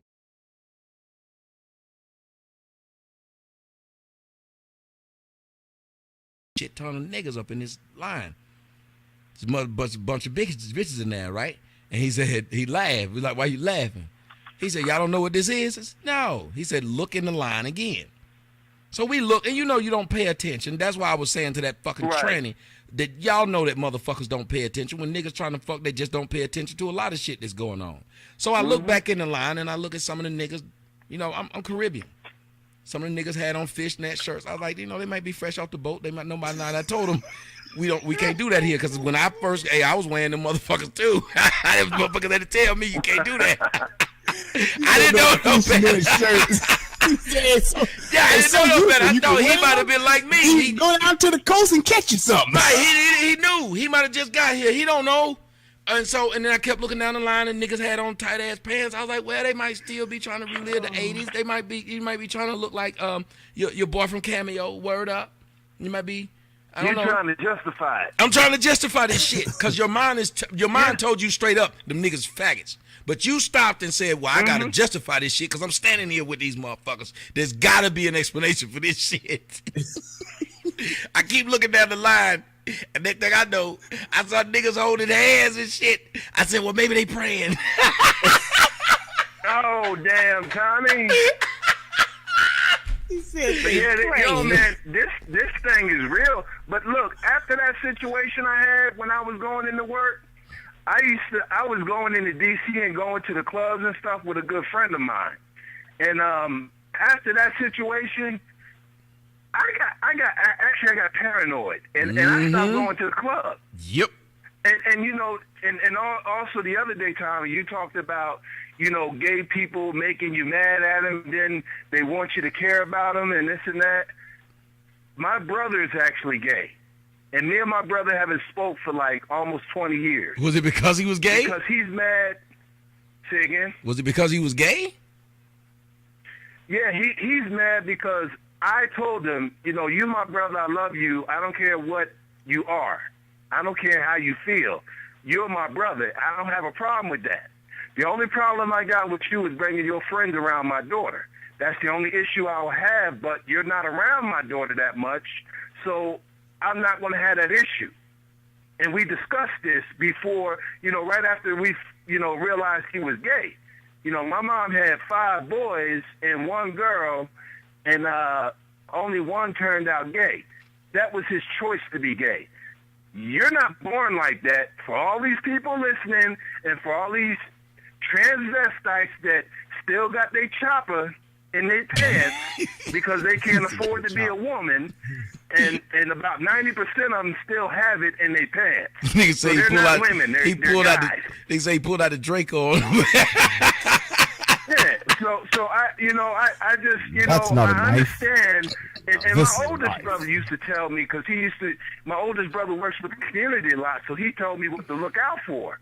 So, and I'm like, you know, my brother don't talk to me and I don't talk to him because he's mad because I'm accepting of what he is and what he does. I don't care what you do.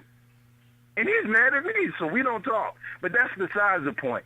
But you're not going to force this down my throat and make me recognize you as a different race or a different type of a human or something like that.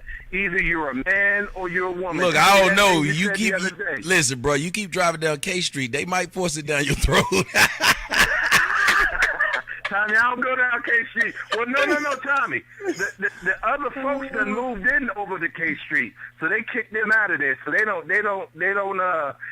frequent that area no more because it wasn't acceptable. Well, so they kicked them out of there.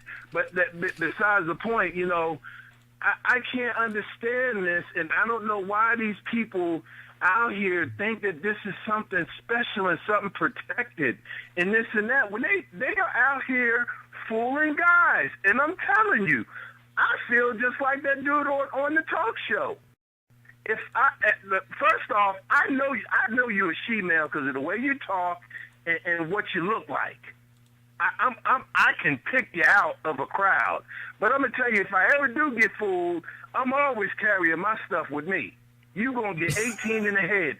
I don't care how you feel, and I don't care who feels about it. But if you try to fool me, I'm gonna lay you down. I'm trying to tell you. No, I'm telling you, you gonna swear you was in the damn house with Lloyd and because I'm gonna lay your head on that pillow and there on that concrete. I will unload and reload. I don't care if anybody say they don't like that shit. You don't have no right to lie to me like that. And now I gotta live with this shit. That's right. You know, it's like them crazy ass white people want to feed you some shit. Then when you eat it, they tell me, those are roaches. What the fuck? You don't play with people like that. Those are mountain oysters.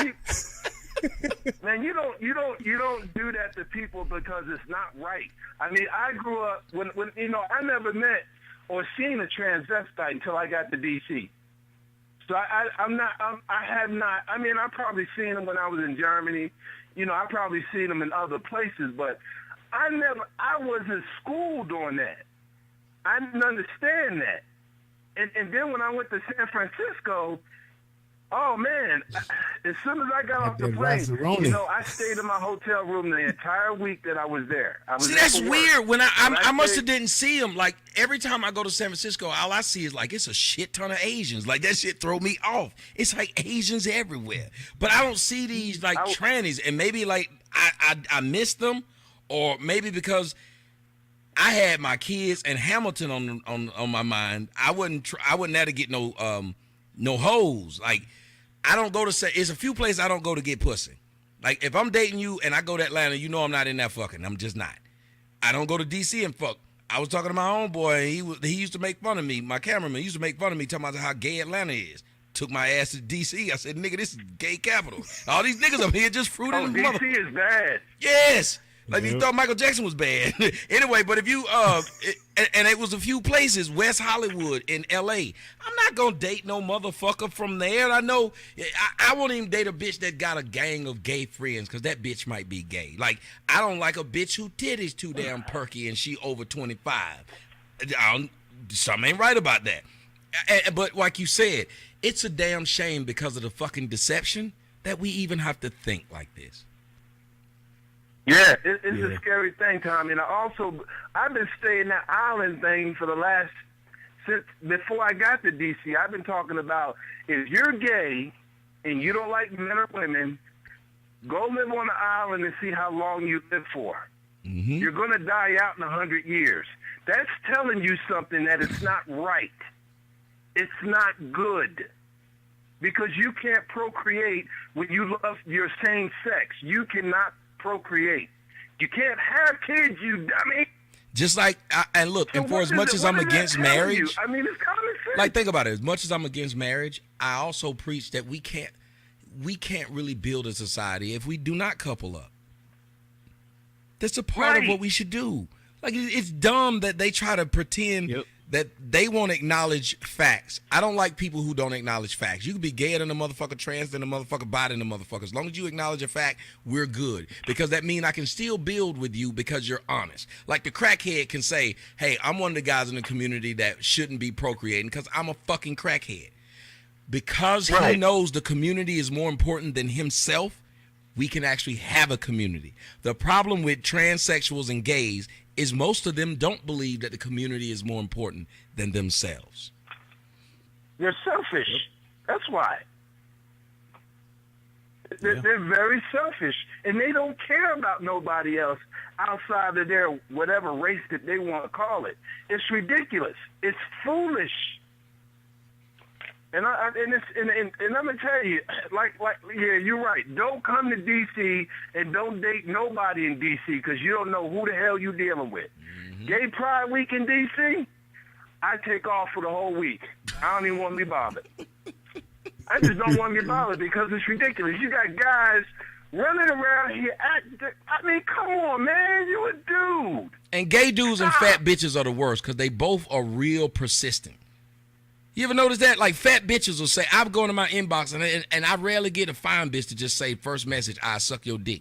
A fat bitch will be like, you look so good, I suck your dick and eat you. I'm like, wait a minute, she probably will too. Like, a gay motherfucker. Yeah, like a gay motherfucker is too overt. They don't even know how to not be. I remember I had a motherfucker tell me, after the lights went out and I was sucking your dick and it felt good.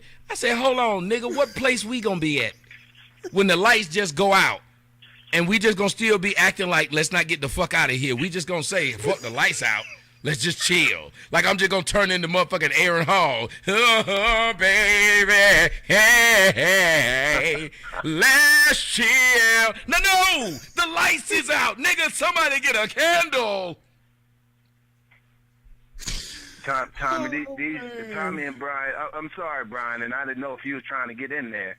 But these folks out here today, I'm telling you, I mean, I don't like hearing another life being taken, and it's a sad thing. I don't care who it is, and there's no need for somebody to take another life. But I mean, these transvestites, these guys with dicks. Let me just say it like that: dicks and tits. They fight each other, and I mean, they actually kill each other over territory in D.C.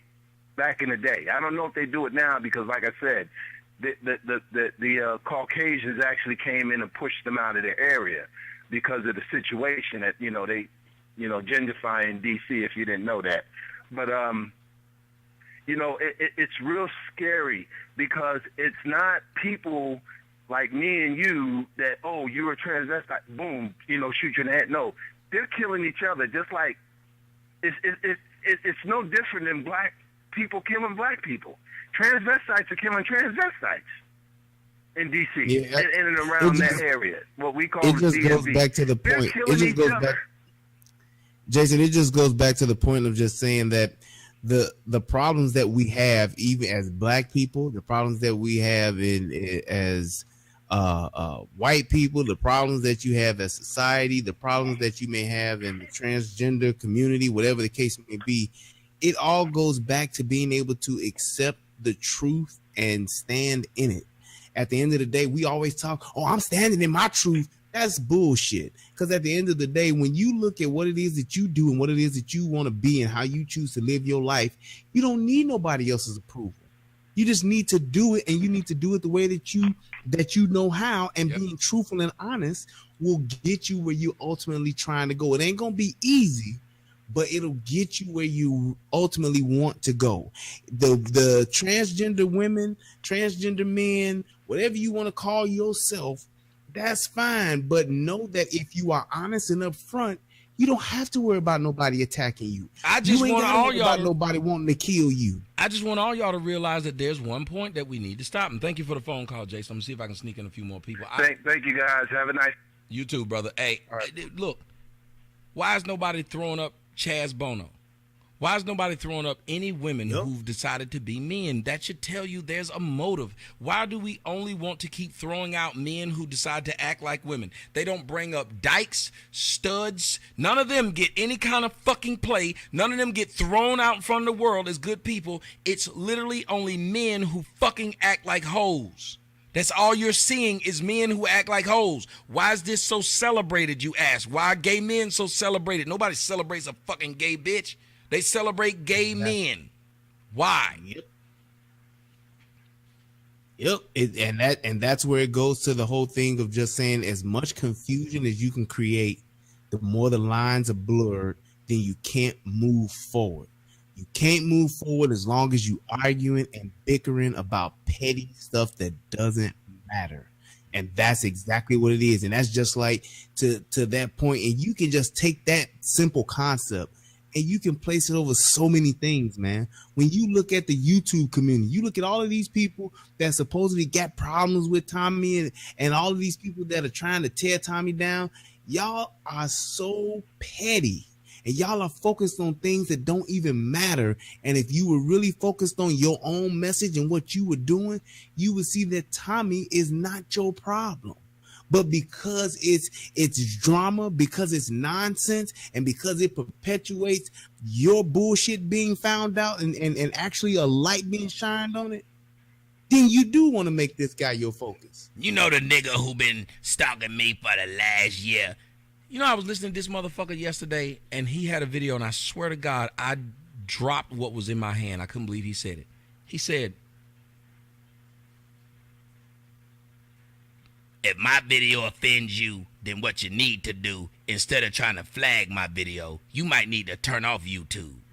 They're just my words. Why would you dislike me for my words? Y'all gonna go flag me for any damn thing. And I said, did this motherfucker, you could tell he was raised by a black bitch because he speaks like a black bitch. Because no man spends 1 whole year fucking with another dude saying his words are causing a problem, knowing he couldn't show one place my word caused a problem. Then turn around and said, well, if you don't like what I'm saying, turn off YouTube. It's a shame that you would watch YouTube and get offended by my words. I said, no, this motherfucker did not just say this shit when his whole fucking existence is to fuck with me.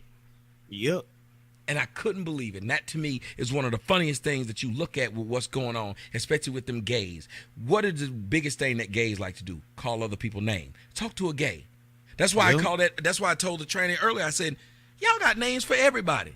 But you mad that somebody got a name for you. Make it make sense. Same exact thing.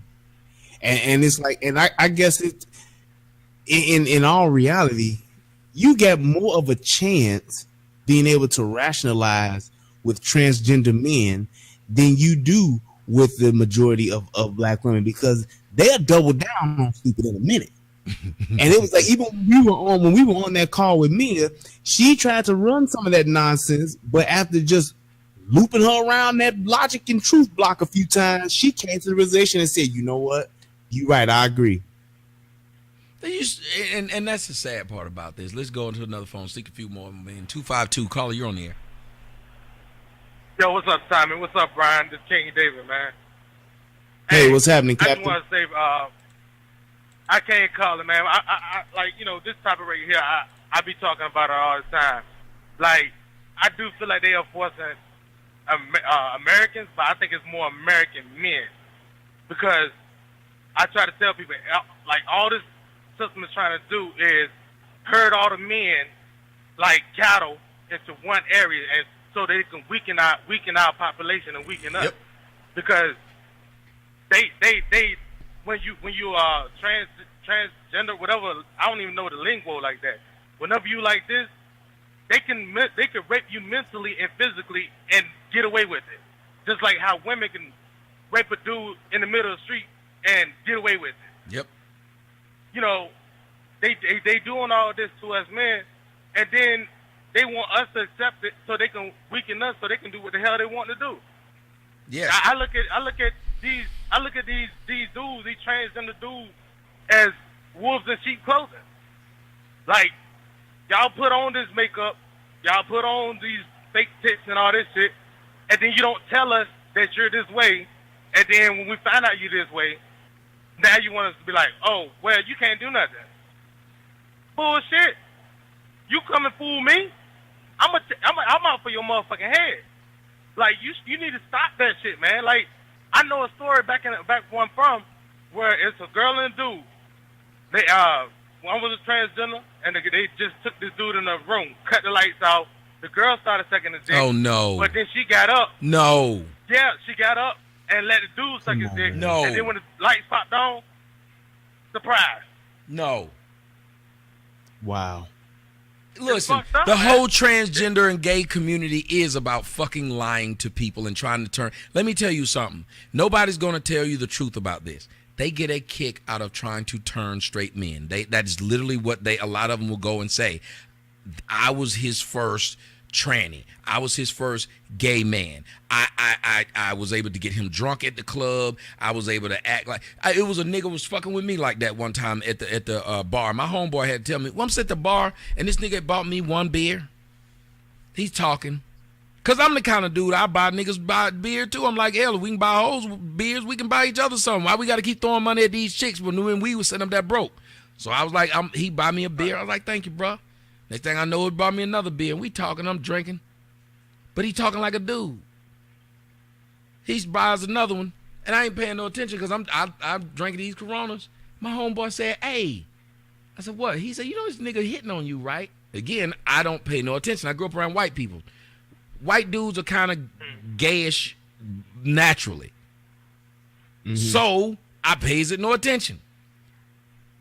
He said, think about what he's doing. And I noticed what he was doing. I look back on it now, and I'm mad than a motherfucker. He's agreeing with everything I'm saying. I say, look at these hoes. He's saying, look at these hoes too.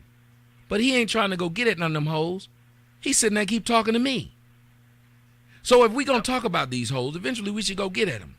Then he said, did you notice when women would come up to the bar, you talk to the women, he talk to you. Now, my homeboy could have gotten it completely wrong. But the point is, that's how they try to smooth you into doing some shit that you might have thought you weren't going to do. And when you can pull some shit like that, why was a person like me supposed to feel bad that you just got offed? Now, imagine if I'd have turned away from the beer, like I was Chucky Booker and fuck around turned away when I should have been looking. He'd have put something in my beer. Right.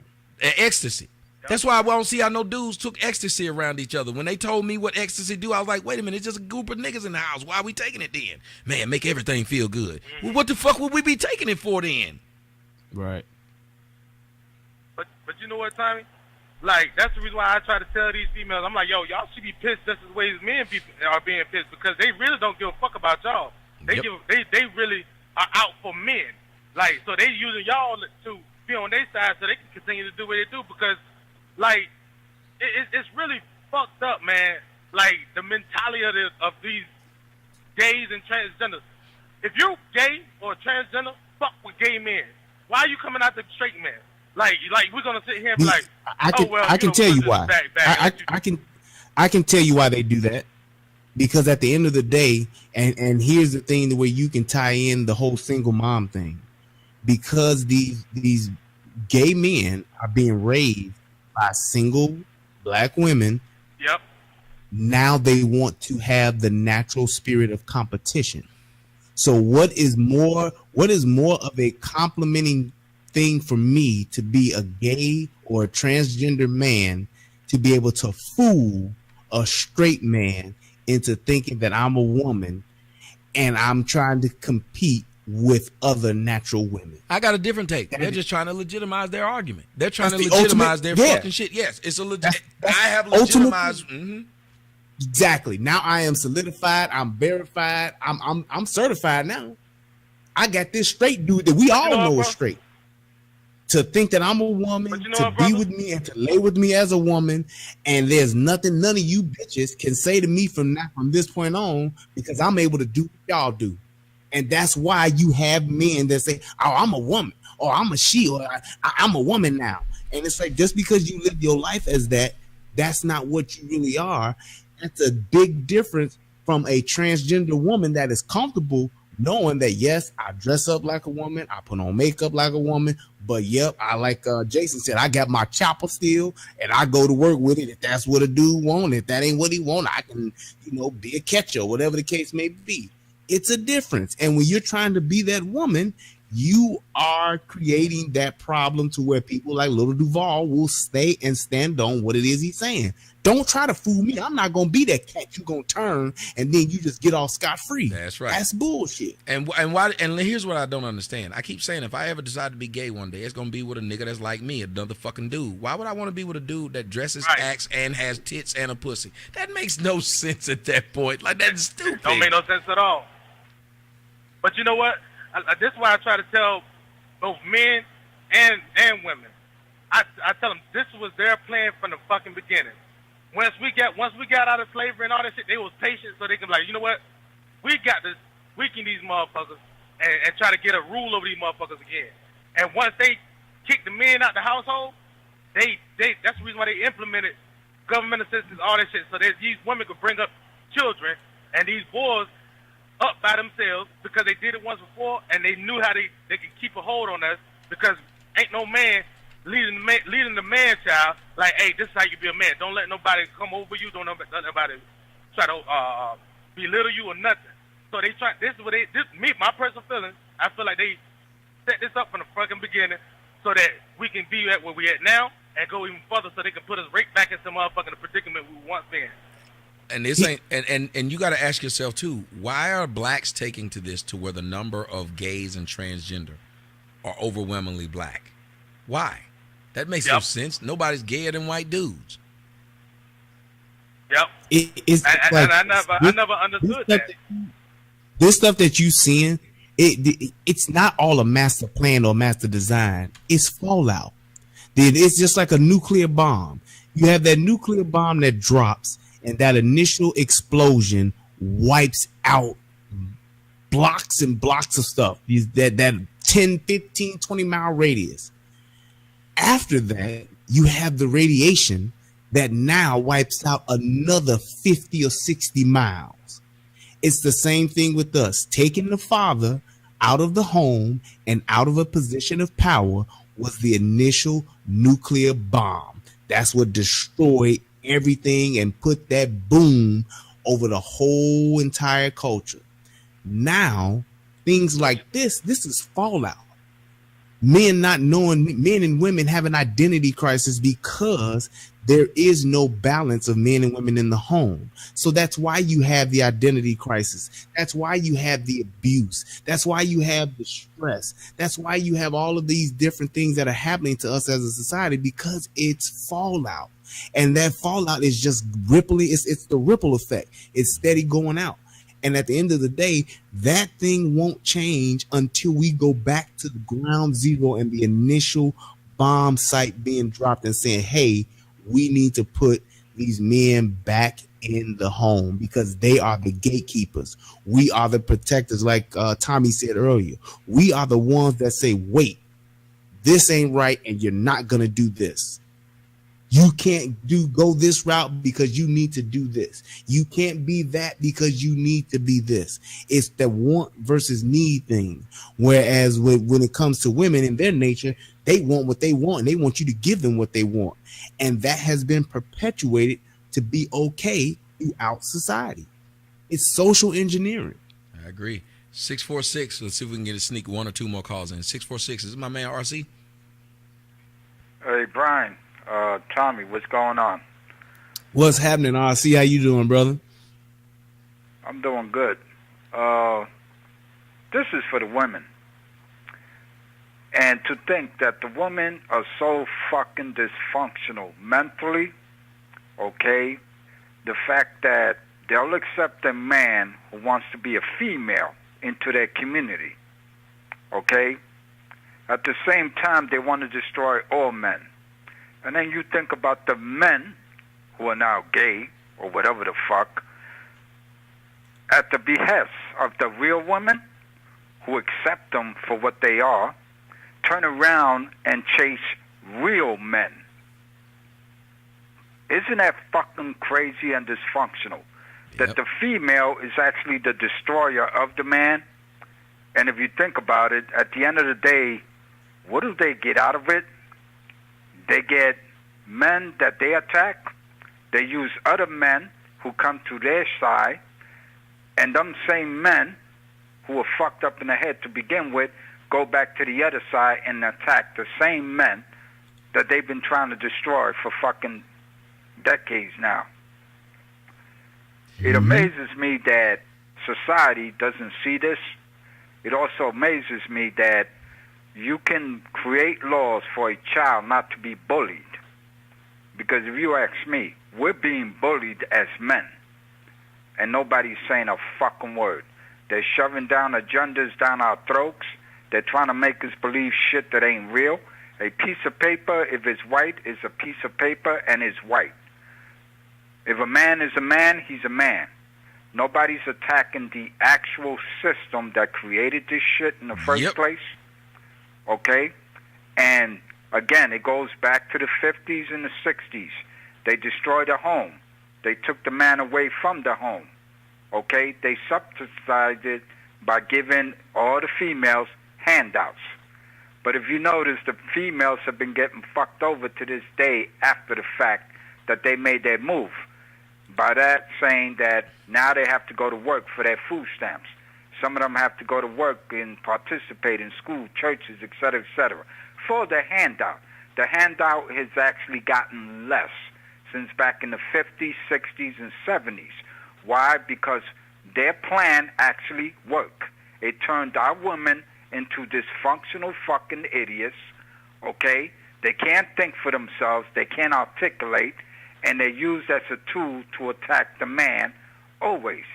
The LGBT community hangs out with the homosexual community. Now the transgender is being brought up.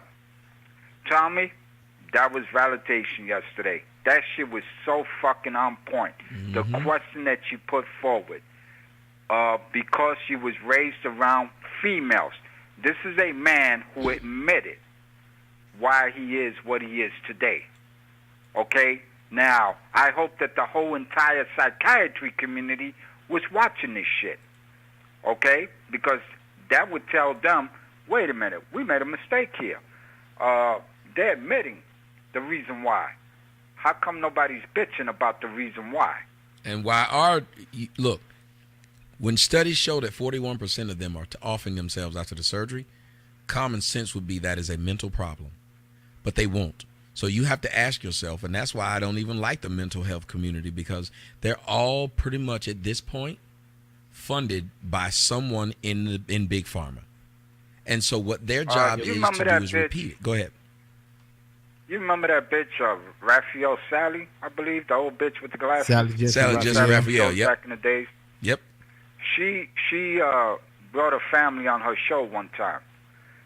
That the son, he turned gay. He did the full Mo operation. He got the vagina. Of course, we know it's fake. You know, he got the tits. He got the hair.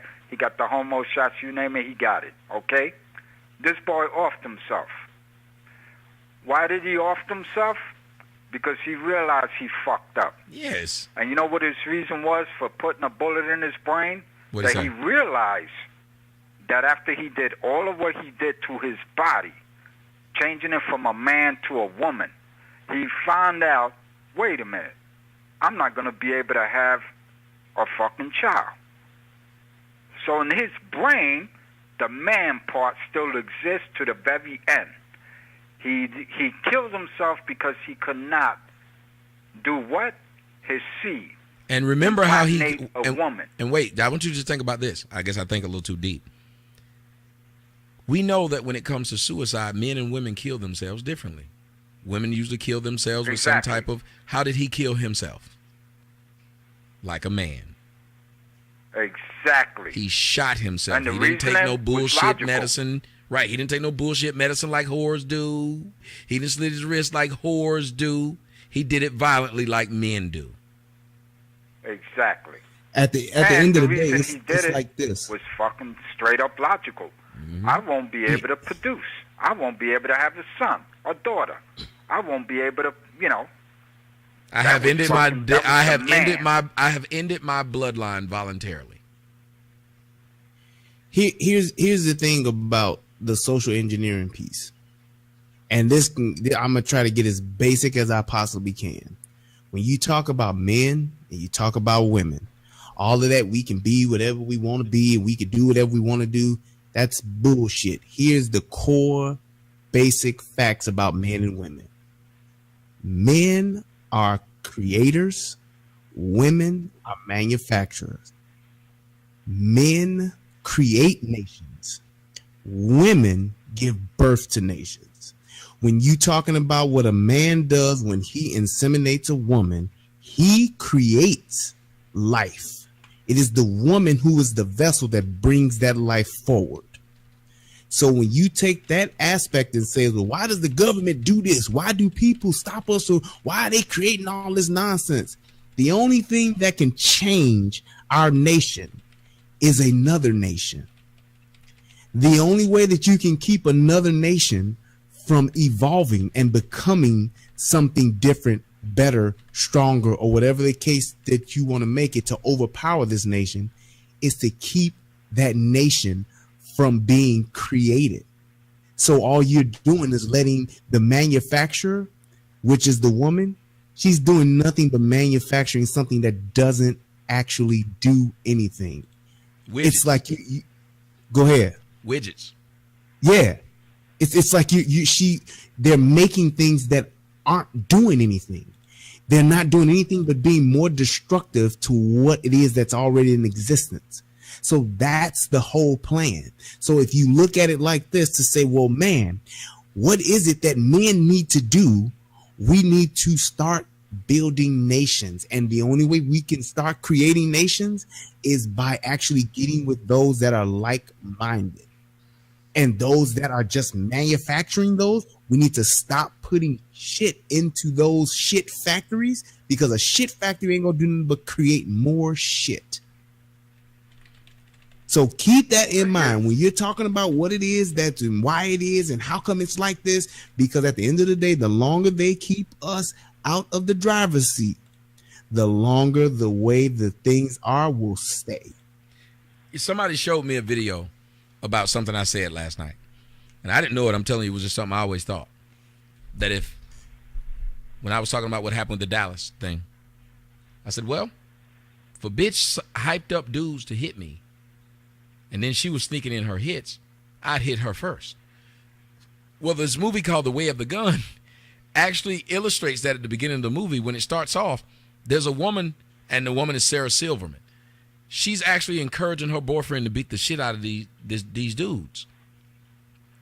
While she was talking, the first thing one of the dudes did was clock that bitch in the face. Now, the other dudes whooped their ass, but that bitch shit was bust open, which would create a situation where she knows not to talk like that. The reason I bring this up to you, RC, is because we as men have to make a decision, I think, coming today. We have to make a decision. Who should we hit first? And the question has to be asked because that first hit has to do the most damage. Because maybe it won't save you, but it will save the people behind you. And as men, we can't build a nation by worrying about us. We got to worry about who comes behind us. And I think we got to realize that our first hit's got to be the most important one. So don't hit based upon what society tells you to hit, because society wants you to hit the wrong target. Remember, if someone's telling you that's what you should hit, you probably should hit something else. Yep. Even in Rocky, they understood when he said, I see three of them, and they said, hit the one in the middle. Common sense is we have to start thinking, who's pushing this agenda? Like you said, women are actually funding their own fucking competition. It's weird, but they're doing it. Why? Because women are short-sighted. Not that I hate women, but we do have to admit women are very short-sighted.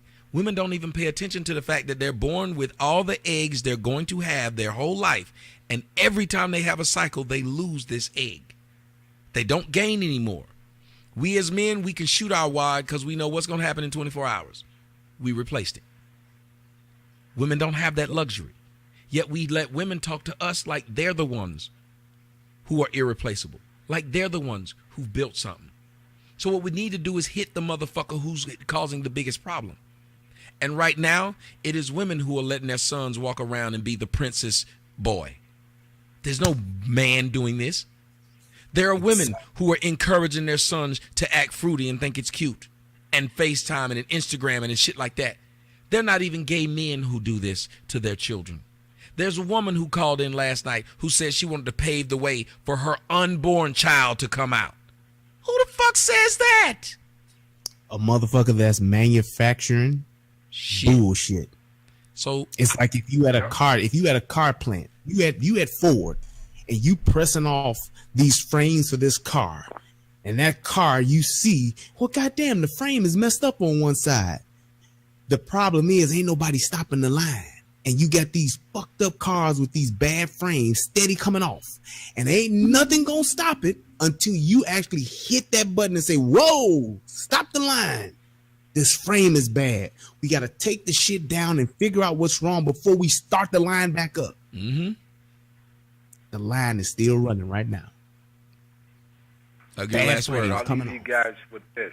Go ahead. I'll leave you with this. It amazes me that people in the ghetto, and most of us are from the ghetto, some of us still reside in the ghetto, okay? We have the nerve to complain to the white man or to the establishment, the system, whoever, okay, that the reason why we're so fucked up is because we live in the ghetto, right? And we use all the kind of excuses that we can come up with. No jobs, okay, our economics is bad, we ain't shit, we kill each other, we on crack, we on this, we on that. But at the same time, we don't bitch about the gay men being turned into gay men coming out of our own community, and at the same time shit at our own men who come out of the same community, okay? But yet we haven't figured out these are the men that we are raising. Mm-hmm. Why? Why is nobody addressing the problem of why? Mm-hmm. You remember I told you that I love that Mayor of Engine from the part 2. If you haven't seen it, watch The Matrix. The Mayor of Engine is the best character in there. My favorite character. Yep. He was a cold-blooded motherfucker, man. Because emotions don't matter. Hidden Hollywood messages. Yep. There are plenty of them. People don't get it. The answer to They all bring of it our to you problems by are way put of in front of Hollywood. us. The answers to all of our problems are put in front of us, but they know we're not going to listen because, number one, it's very difficult to get people who've been raised by women to suspend their emotions. You know how I had an hour conversation with a woman last night when I kept telling her, that is an emotional response. That is an emotional response. I understand that you don't like it, but is it a fact? Women are teaching their children to not care about facts, but how it makes you feel. And how it makes you feel gets you end up like Hansel and Gretel, getting fattened for the slaughter. Mm-hmm. Yep. That's it. ARC, man. Thank you for the phone call. Let me see if I can sneak one more in. I don't know if I have enough time. Thank you, guys. No problem. That's my man RC. Y'all know how he do when he come on. Yes, sir. OGRC. Exactly. Let's see if we can get 314 up in this piece. 314, what's up? Oh, hello? Yes, sir. Oh, man. Wow.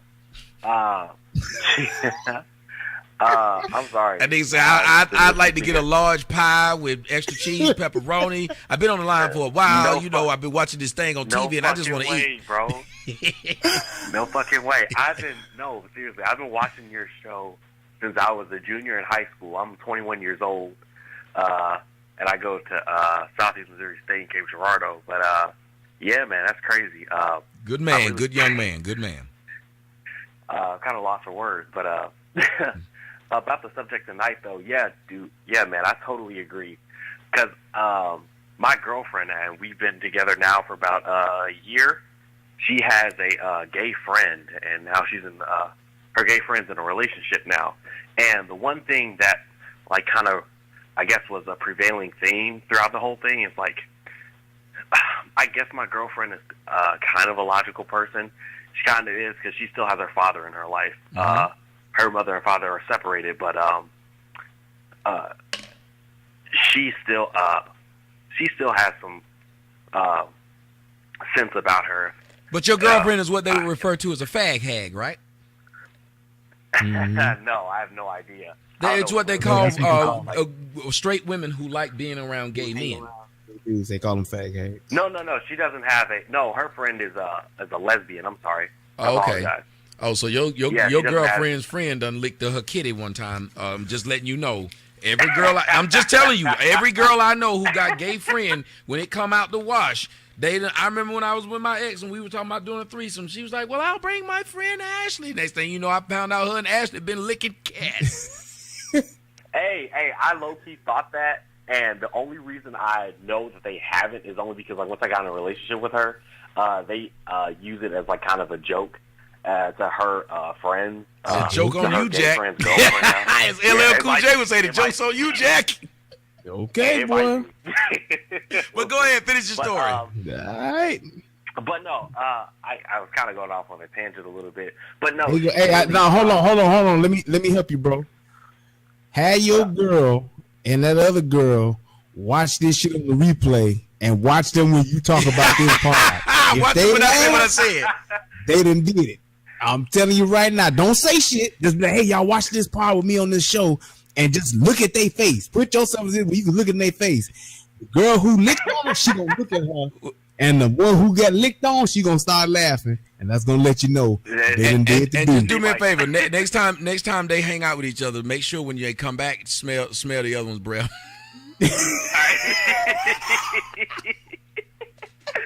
Yeah, I might do that. I'll tell you, bro. Go ahead, bro. I'm sorry. Go ahead. Right. But no, she gets real. She used to be really defensive about it and about me like talking about them. Well, not necessarily, because like I've been watching you for a while, and like I kind of try to get my people to you and everything. My dad is really he is not that like and he doesn't hate on you or anything. It's just more so like he was more so concerned about like, oh, what solutions does he present? Right, because these problems are so damn difficult. Yeah. And but no, he introduced me to you because it was a long time ago. You did the Serena Williams video about when her friend, I think Popovich, she covered herself like in like this black paint or whatnot. She just copied. She was mimicking Serena. Oh, you mean when she stuck that stuff in her ass and her breast? Yeah, and exactly. Exactly. That's when I got like into you. But no, and then like my mom though, she kind of, and like, don't you know how like you've always said, like just black women kind of have these automated responses. Like they just have it. Like it's just so weird. Like it's when I was showing your videos to her, she was just like, yeah, the BT error like, code. Like, yeah, exactly. It's like, but she's not. She's a great mom, and I have great parents. But it was more so like because she just kind of had those automated like black woman responses. Like it's not all of them. We ain't all black bitches and everything else like that. Even though she's not that by any means, she's a great mother and she's raised me well. Well, she sounds like. Thank God I have both of them. Yeah, she has both of them. I have both of them in my life, and I'm so grateful for having both of them in my life. But I'm sorry, I'm going off on a tangent. No, that's all right. You had that ED error code. You went into defense mode. You tried to defend your mom. I said somebody's mama. That nigga said just what we did. He raised up. Hey, I've been watching for too you long. You have 30 seconds to comply. Exactly. I ain't on here. I'm just talking. No. You like that black dude? Like, that thing's a killer.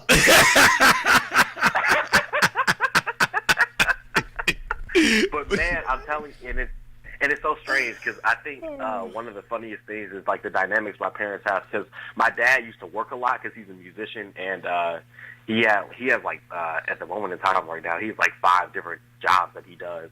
But back in the day, he used to gig a lot, and he used to play drums, so he wasn't around that much.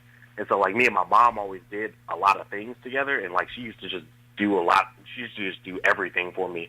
And we were just around each other a lot.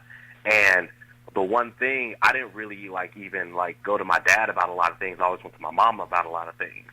And I didn't really even get close to my dad like that, like, emotionally or anything like that, until probably around, like, my senior year in high school. And that was just when I was, like, finally starting to, like, actually, like, become self-aware of things that I wanted to do. And, like, just, you know, like, you naturally become a man when it just happens because you're a guy. And that's the one thing that you're talking about tonight is that you naturally grow into what you are. You can't really deny what you're born as. And so, but the one thing that's funny is that before I even started watching you or anything else like that, I had some of those automated responses. I didn't know it until I actually started watching you. And it was just like I was very emotional as a kid. And like later on when I was like, whenever I got into debates, because I went to a private school, I went to this place called CBC here in St. Louis, and I was around all those like white kids and everything else like that. And whenever we were like debating about certain topics and everything, I realized how emotional I was and my response. Like when they said stuff, I would just get pissed off for like no fucking reason. And it was just like, why am I getting so mad at this? Like, it's just a conversation that we're having. They just feel a certain way. I shouldn't be getting so upset about just conversations that we're having. But then later on, I realized, it was like, man, I was around my mom a whole fucking life. Mm-hmm. Well, you have to understand, look at me. A lot of things that happen with me, it's two people fighting. When you hear me arguing and ethering, I want y'all to understand that's two people at once that you hear. You're hearing the female, that's why I'm loud and getting really emotional about it, but you're hearing the male that I've had to teach myself. I've had to teach myself, if you're going to keep falling into these emotional responses, only let logic and truth come out of your mouth. So when you hear me getting emotional, and I don't know how many of you guys have noticed, that's when I become damn near the most logical. Like, I will speak when nothing but facts, because I will feel myself going into this emotional tirade. So it's two people in one that you're watching. It's me fighting that person in me, and they both come out.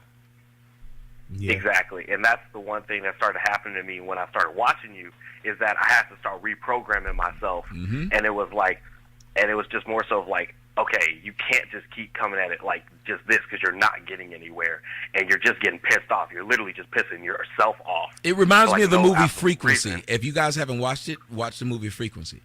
The guy had two memories because he lived his life once, and then when he changed his past, he had a second one, but he's the only one who remembered what it was like when his daddy was dead and what it was like when his daddy was alive, what it was like when his mama was dead and what it was like when his mama was alive. And I think that a lot of us black men who are raised like you and I, who have this affinity for our mothers and have this affinity for women, and we can have this even when we are raised by our mothers and fathers, because if the mother's still more domineering, we'll still fall under that belief. So what'll happen is, and it sounds like that's what you're saying that happened to you, you started to realize, well, wait a minute, I'm kind of both of these things. Like, I know that's wrong, but it's a reaction like the guy on Frequency that I see both of them. When I look at my life and I watch my videos, I see both of them. I see the guy that I want to be and the guy that I am. And they're both fighting each other because I know one of them is wrong, but it is embedded in me. It is a part of my, as we say, the ED code. That's our code that was put on us. So and I'm sorry, Brian. I didn't even mean to not say hi to you, man, because this is my first time on the show. Yeah, man. You lucky. You lucky. I ain't got the phone because I'd have hung up on your ass. Nah. Hey, but I do want to ask you a question though. So, do you think, like you said, with your mom pretty much being the more present parent and you growing up as a kid, do you have like any type of, or at one point did you ever have any type of resentment towards your dad for not being there like you maybe would have wanted him to? Hey, and yeah, actually at a certain point in time, it was kind of like that, because what happened in high school, and it's something I'm still dealing with now, is just the fact that I just had, like, my mom was just so, like, just overbearing, like, in the sense of just, like, she used to just do everything for me. And I used to just be around her so much. And I never, like, ever got the opportunity to, like, feel like what it was like to just explore on my own. So, like, in high school, my dad, all of a sudden, like, he started working from home and he started trying to be more involved. And I started, like, just trying to find, I guess, my way through, like, kind of what it is that, like, I like doing. But I never, ever had, like, the time or, like, even the mindset when I was younger to even think about that. And so, like, all of a sudden I was trying to, like, find myself as just as a man, and also on top of that find myself in, like, the path I wanted to go down. And it was more so like my dad all of a sudden started trying to, like, intermingle his way into that. And it was all of a sudden it was just kind of like, well, I'm trying this out, I'm trying that out. And he was just like, well, why don't you do this and why don't you do that? And it was just kind of like, nah, man, I ain't really trying to hear that. And I was like, all of a sudden I started, like, fighting back against them just a little bit, because all of a sudden I was trying to become, like, independent, and I was starting to reprogram myself. And it was kind of like I was fighting against them, because it's like, no, this is mine now. I'm about to start deciding, like, what it is that I'm doing. It's like you weren't part of it.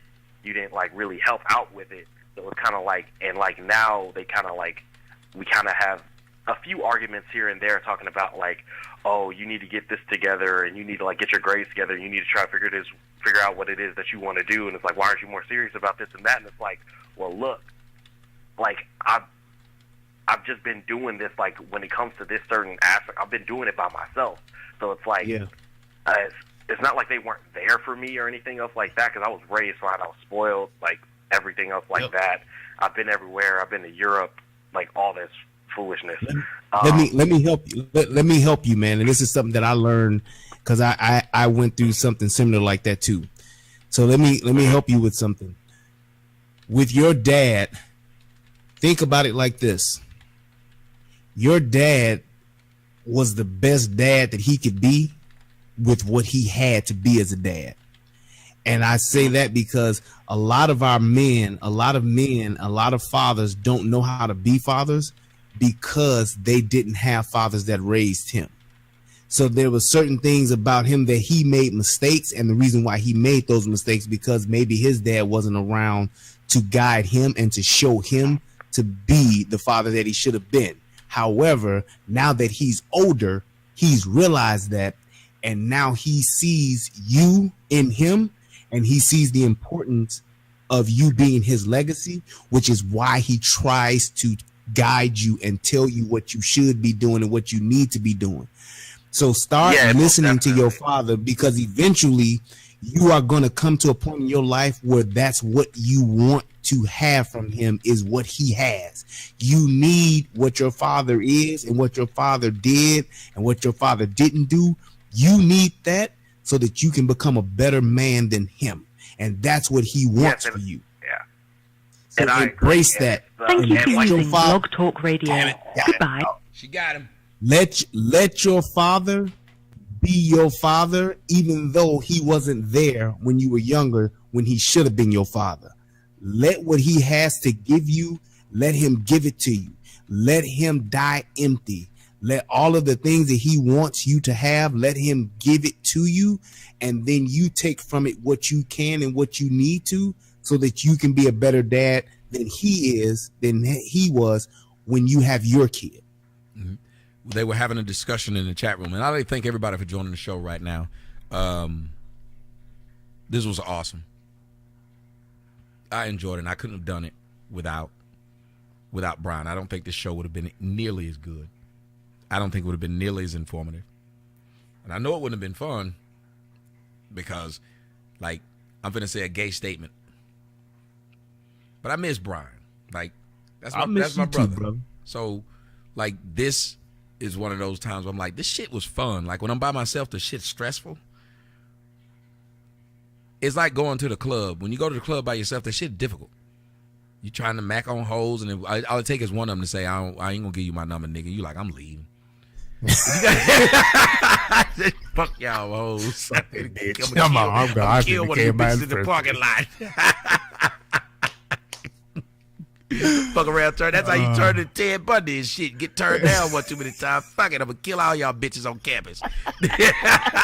Sorry, bitch. You gonna wish you gave me your number. You in the trunk of my car. You can have my number 10. I don't want it now, bitch. I don't want it now, bitch. I'm gonna take you to my secret place. Put your ass in this shallow grave under my house. That's what I'm gonna do now, bitch. And the sad part was, by the time he started killing bitches actually liked him. It sure was. I had to start killing bitches to get y'all to like me. That's like that Ted Bundy boy. You ever seen that one? That Ted Bundy movie? Them bitches was starting to really like him. They was falling for his ass. Yeah, and he was like, I'm killing bitches now. God, I had to kill bitches to get bitches to like me. but like, I seriously look at this subject, and they were talking in the chat room. The young girl in there was talking about being a homosexual and whatnot, no lesbian. And I said, I'm not trying to get rid of gay people. I want to know what you think about the statement. I'm not trying to get rid of gay people. I look at gay people like algae in the ocean. You need a certain amount of algae in the ocean, but you have too much of it. What happens? It kills plant life. It kills everything. Yep. It deprives it all of oxygen. That's how it works. Sometimes you need a bit of degeneracy to make normality normal. Hell, the Bible even talked about you need bad to have good. You would have no concept of what good was if it was just good. Hell, even Matt and Trey Parker said, without good, there could be no evil, so it must be good to be evil sometimes. That was South Park. But if you think about it, I'm not trying to get rid of gays. I think gays should exist. Like I said, I believe that some gay parents make better parents than straight parents. And we can't make the argument that, well, gay people can't reproduce kids, because there's a lot of damn straight people who can't reproduce kids. But my point is, too many damn gay people would ruin and destroy society. I do believe this. My opinion along with the facts of the matter. So if gay people want to try and tell me that they're not trying to take over, well, I don't believe that. Because if you look at what they're doing with the television shows and stuff like that, they are over normalizing being gay to the point of being straight is starting to be something you can make fun of. There was a cartoon I remember they used to call, I forgot what it was. Many people probably might be able to tell me, when they called them normies. They had a word for normal people. They called them normies and used normie as a derogatory term. I can't remember what cartoon this was, normie. I just remember they said those are normies. And they were actually talking about the people who were everyday, regular people making that sound like a bad thing. Fast forward to now, aren't gays doing the exact same thing? A straight woman, they call her a fucking fish. A straight man, a cis man. You have tried to make the normal thing sound bad. But what names do they give themselves? Do they give them a bad name like a fucking fish or a cis man? No. Right. They actually call themselves, what did they call themselves? What did the person who called the show kept calling themselves? To trying to make a nice, I remember when you said, hey, you gotta keep changing this shit up like this. Why you keep? Yeah, it was like, what did she say? Trans male or trans something? Or and you just kept saying this stupid shit like no. You don't trans like any woman. word. I think that's what she said, or it was something. She said like 4, 5, 6 different damn things of Yeah. what you need to call, but never would accept the ones that made it sound as degenerate as you tried to make us as normal people sound. And so I am trying to explain to people, you should be able to do what you do. Gays have always existed, just like prostitution has always existed. If you make fucking a prostitute better than having a wife, you destroy the fabric of a community. I'm sorry. And I like hoes. But I'm not going to sit back and say, that's what I love about men. Men will admit, even if a man is a booty bandit, a Hershey Highway patrolman. He said a Hershey Highway patrolman. A hip. You one of them hips. I'm a hip. You riding around on a motorcycle.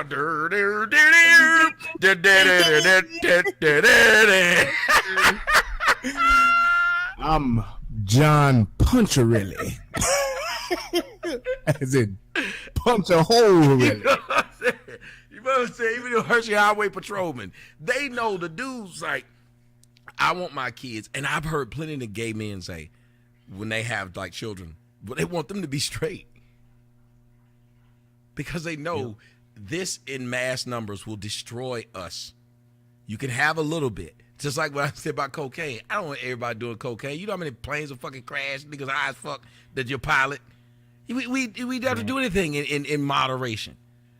And gays don't seem to do that. A lot of the gays, especially the gay women, are pushing every fucking body.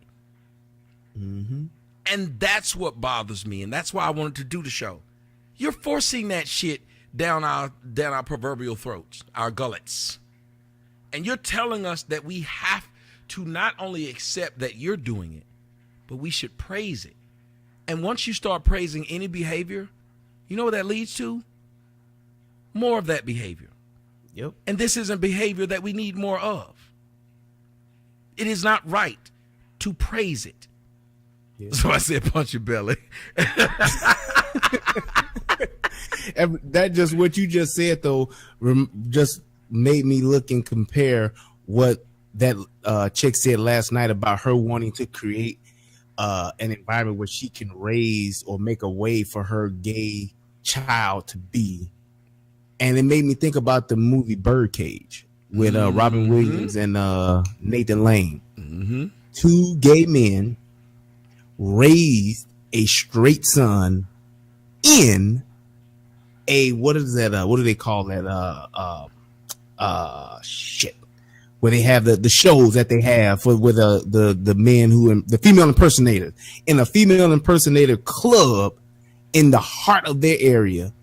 They raised a straight son on purpose. They wasn't trying to pave a way for him to be gay. In the midst of all of that, they still knew, like, hey, we're not going to push what we are on him. We want him to be a straight, normal man. And if by some unforeseen reason that happens where he doesn't, then so be it. But we're going to prepare an environment for him be what is normal, or what most people are, you know. And it's, I guess to your point, it's like, for those that are watching this that look and say, well, you don't know what it's like to be us. You don't know what it's like to live the way that we live and what we have to go through and the ridicule and the shame that we have.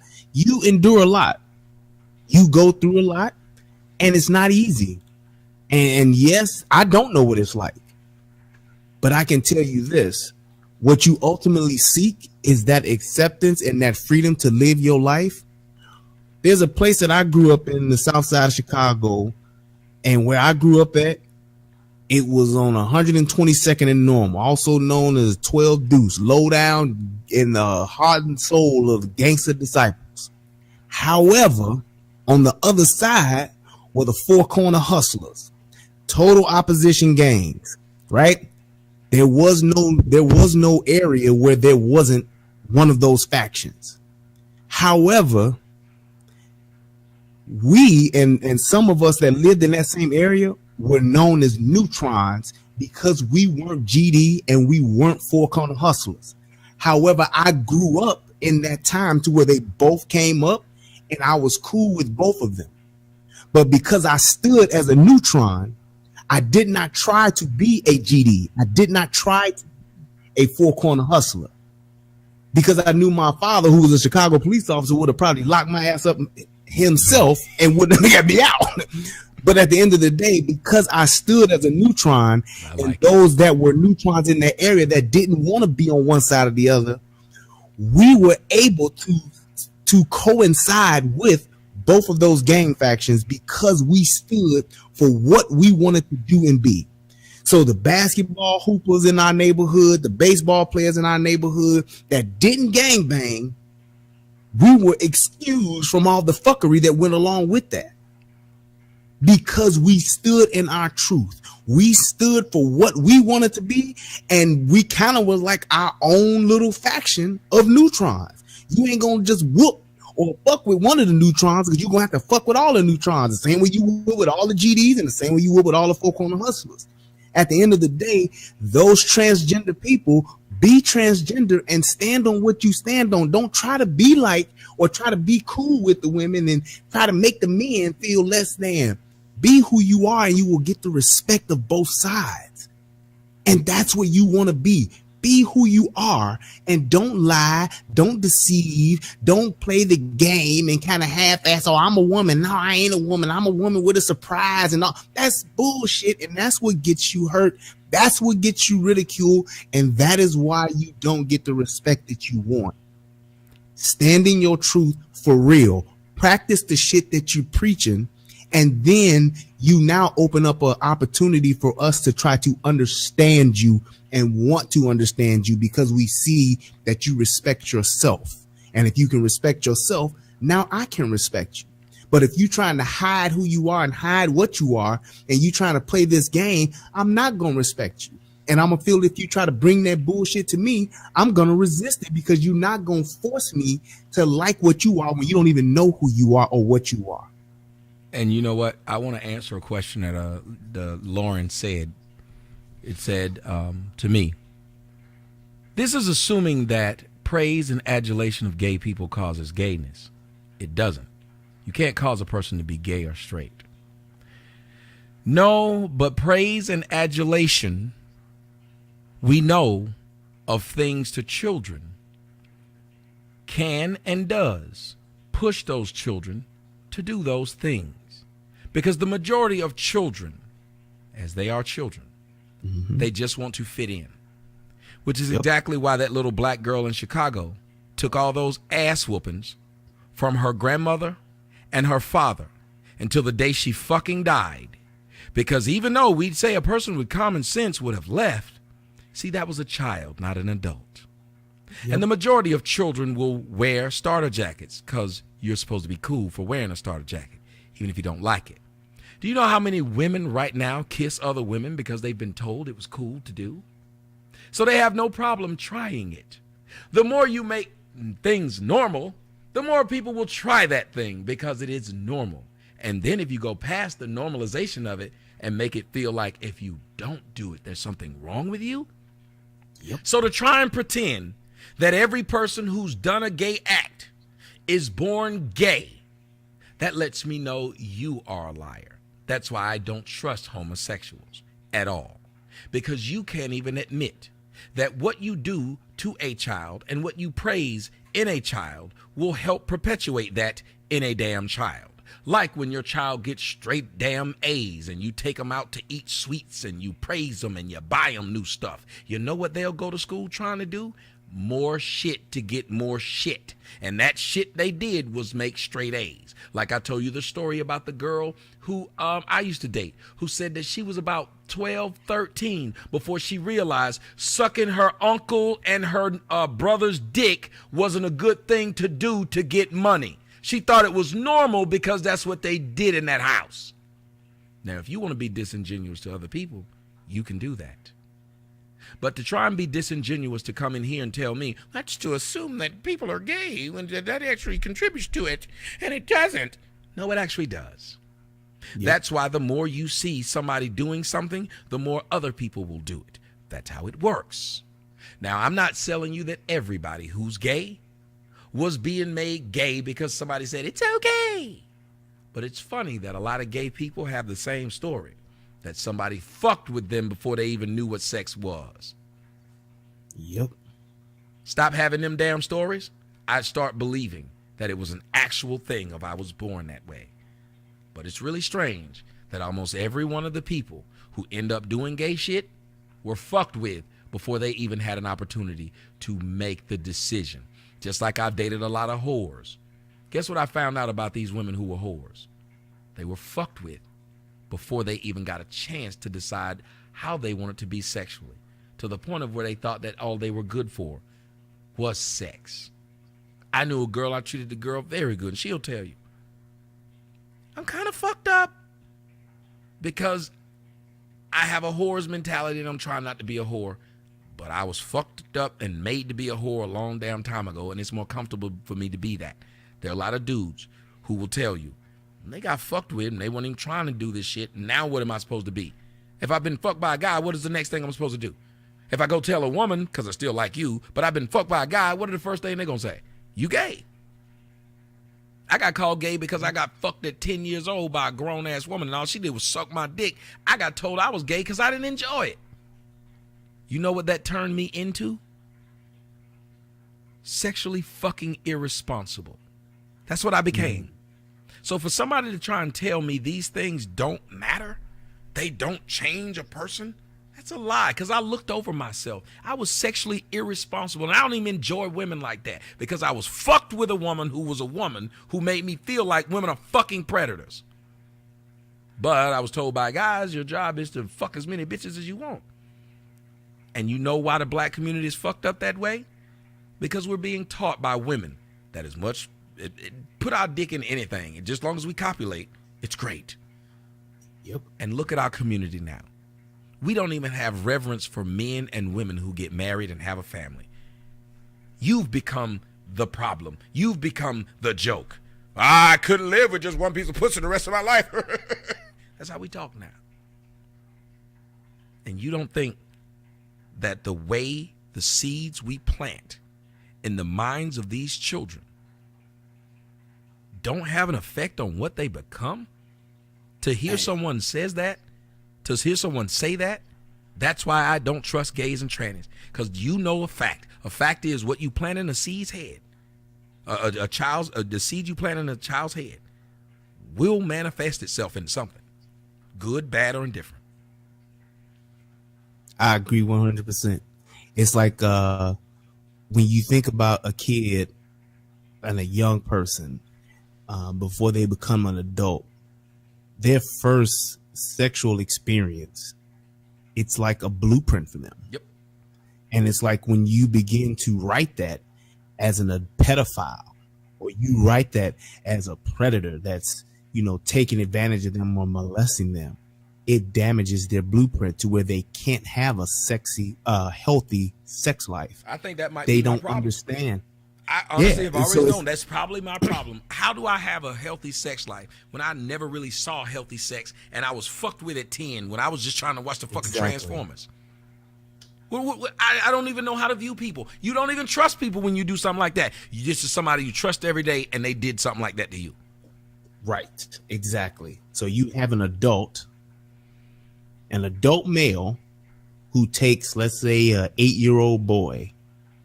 He violates that trust, right? And he performs or have him perform some type of sexual act on him. So now this 8-year-old child has broken trust from somebody that he ultimately trusts his life with, his existence with. It's now broken. And now his sexual blueprint has been written for him to be with a man. That's what it starts at.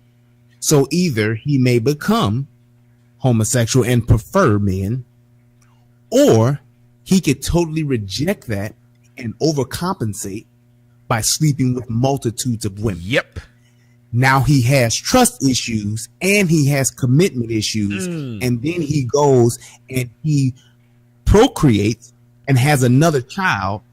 And now that he has another little boy himself, he definitely doesn't want to molest that boy like he was molested.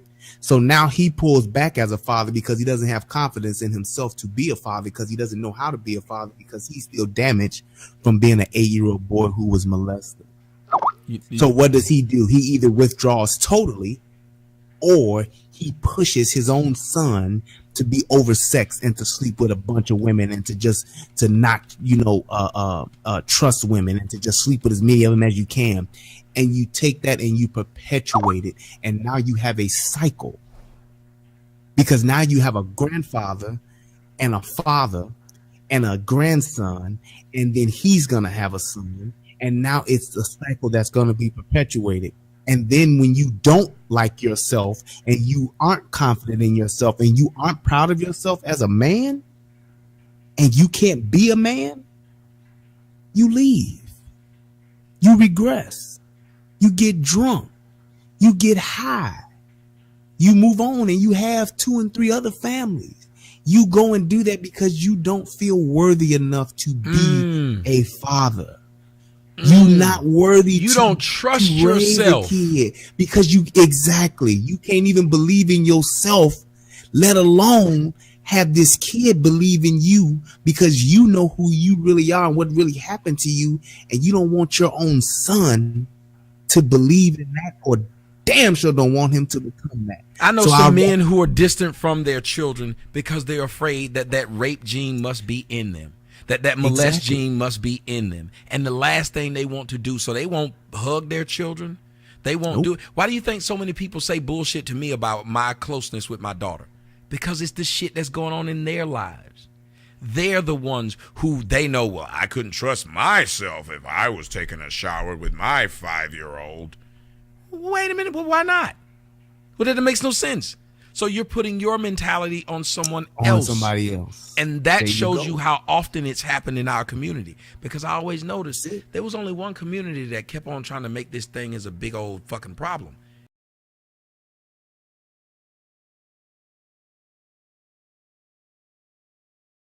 White people do. Well, why do we have so many black stories that say this? The young girl who you guys know is a friend of mine, and she was talking.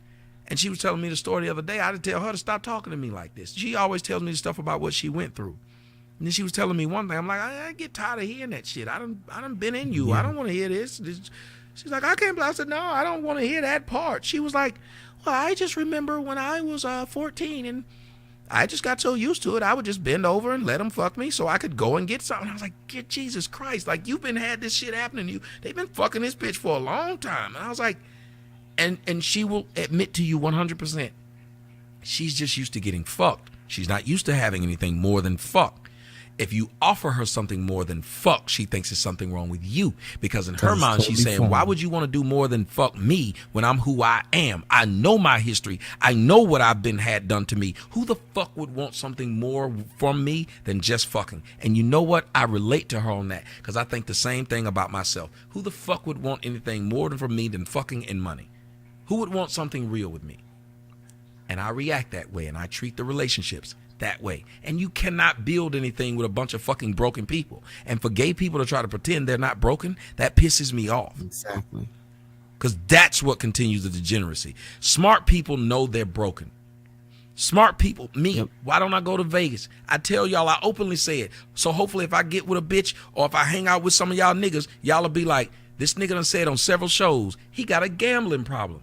While we in Vegas, you know what we're not going to ask him to do? Gamble. I need motherfuckers to help look out for me more than look out for myself.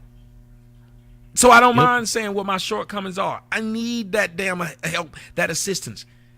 And the sad part is so many people, these gay people, are trying to sell you that shit is okay with them. And trans people trying to sell you that shit's okay. When the truth of the matter is, if it was okay, they wouldn't be trying to role play in their gay relationships. There's no reason to. If your shit's okay, you don't see straight people trying to role play of gay. Yep. We're okay with what we're doing. If you were okay with what you were doing, you wouldn't be killing yourselves at high-ass rates. If you were okay with what you were doing, you wouldn't be going through these emotional roller coasters. Yes. Let's do that. Let's start there.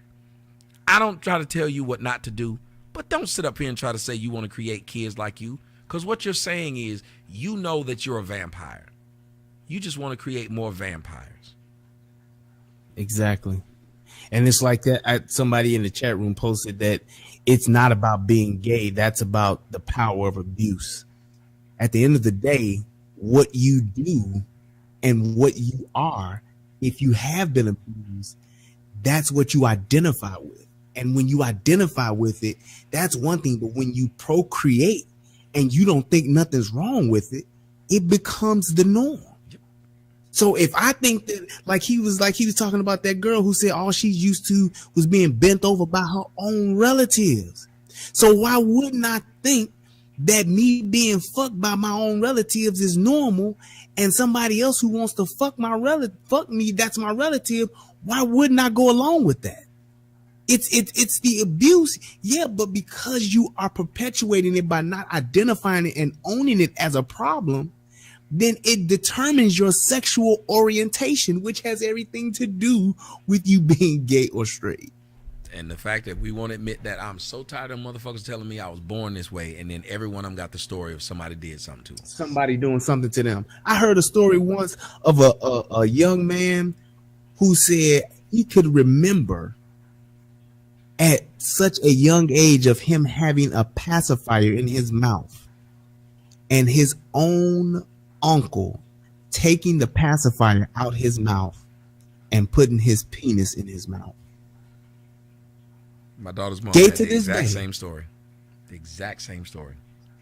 Gay to this day, but has that memory of that. That's what I mean when I say that sexual blueprint is written. So you can't say I was born gay. You can't say that because you don't know what that pattern was like before him. Thank you. You don't know if the same thing was done to him, to his uncle, and his uncle before him, or his brother. It's because you perpetuate the abuse that it becomes normal, and you think it's a way of life, just like living in the projects. You know, it's funny. Living ghetto life. We never say somebody was born a hoe when being a hoe is more natural than being gay. Yep. Being a hoe is just enjoying sex. You just enjoy sex. We would never say that this person was born a hoe. I was born a hoe. They gonna be like, get out of here. You wasn't born a hoe. You just like being a hoe. That's what we're more inclined to say. And at the end of the day, here's where the problem and the shit gets worse. Because we as black people in our community and our culture, we don't believe in telling the truth. We don't believe in airing out our dirty laundry. And to cap it off, we don't believe in even going to get help for it. We'll pray it away. We'll go shout at church about it. We'll pray to God to take it away and to help us through it and to make us a way through it. And because we still here, we survived, and that was God's will. No, there are certain things that we have been empowered with to help us to break those cycles. And talking about it and getting help for it are those two ways that you change that. And we don't want to do it. We get mad at Tommy because he's telling the truth about how our black women are. We want to focus on not all. Well, God damn it, if out of 10,000 of them, 8,500 are fucked up, don't you think that's damn near all? But we don't want to talk about that because that's not uplifting. That's not nice. That's not positive. You can't have positive amongst a bunch of negative shit if you're not even trying to acknowledge the negative shit. You don't want to tell somebody that they got roaches, but you will tell your friends that they got roaches. Yeah, you see them roaches in so-and-so house? Yeah, they got roaches all over. I don't go over there. Or I stand outside on the front porch. Maybe if you told them they had roaches, if you keep telling them they had roaches, if everybody in the family told them they had roaches, they would get tired of the roaches, and then they would get rid of the roaches. Or as people said, because you have roaches, ... There Remember, you go. How many men have cleaned up their house because a woman said, I ain't gonna fuck you in that nasty ass bed. That nigga turn into the bed guru. Next thing you know, that's what he do. He's this shit straight. Bitches would tell niggas they won't fuck with him because they ain't have no crease in their khakis. Yep. Niggas was creasing the shit out of khakis when they got up. Like, come on, dog. We know what the power of shame does. And blacks know it because all we do is shame each other. Yet we don't shame each other for the right reason. There's no reason for us to be living in the communities we live in, because even if we live in poor communities, that doesn't mean you have to live in dirty communities. My grandmother said that. Just because you're poor don't mean you have to be dirty.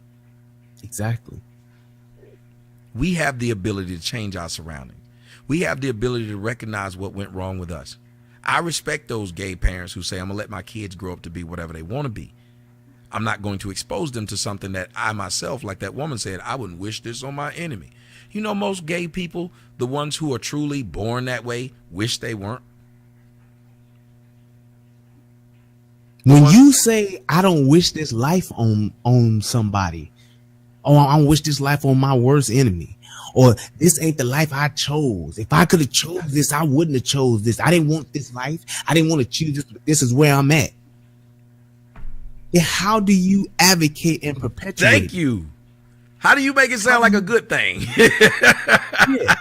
I don't want to be a crackhead, but we all get together and smoke crack, and we should have a right to smoke our crack in our crack house if we want to, because that's shaming and that's downing us and that's blasting us. Y'all can't bash us for smoking crack.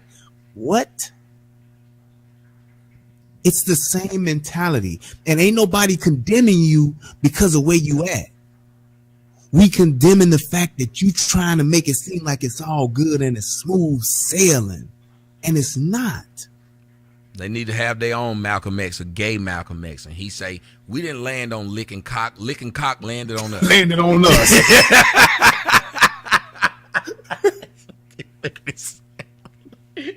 We was hoodwinked. We was led to gay.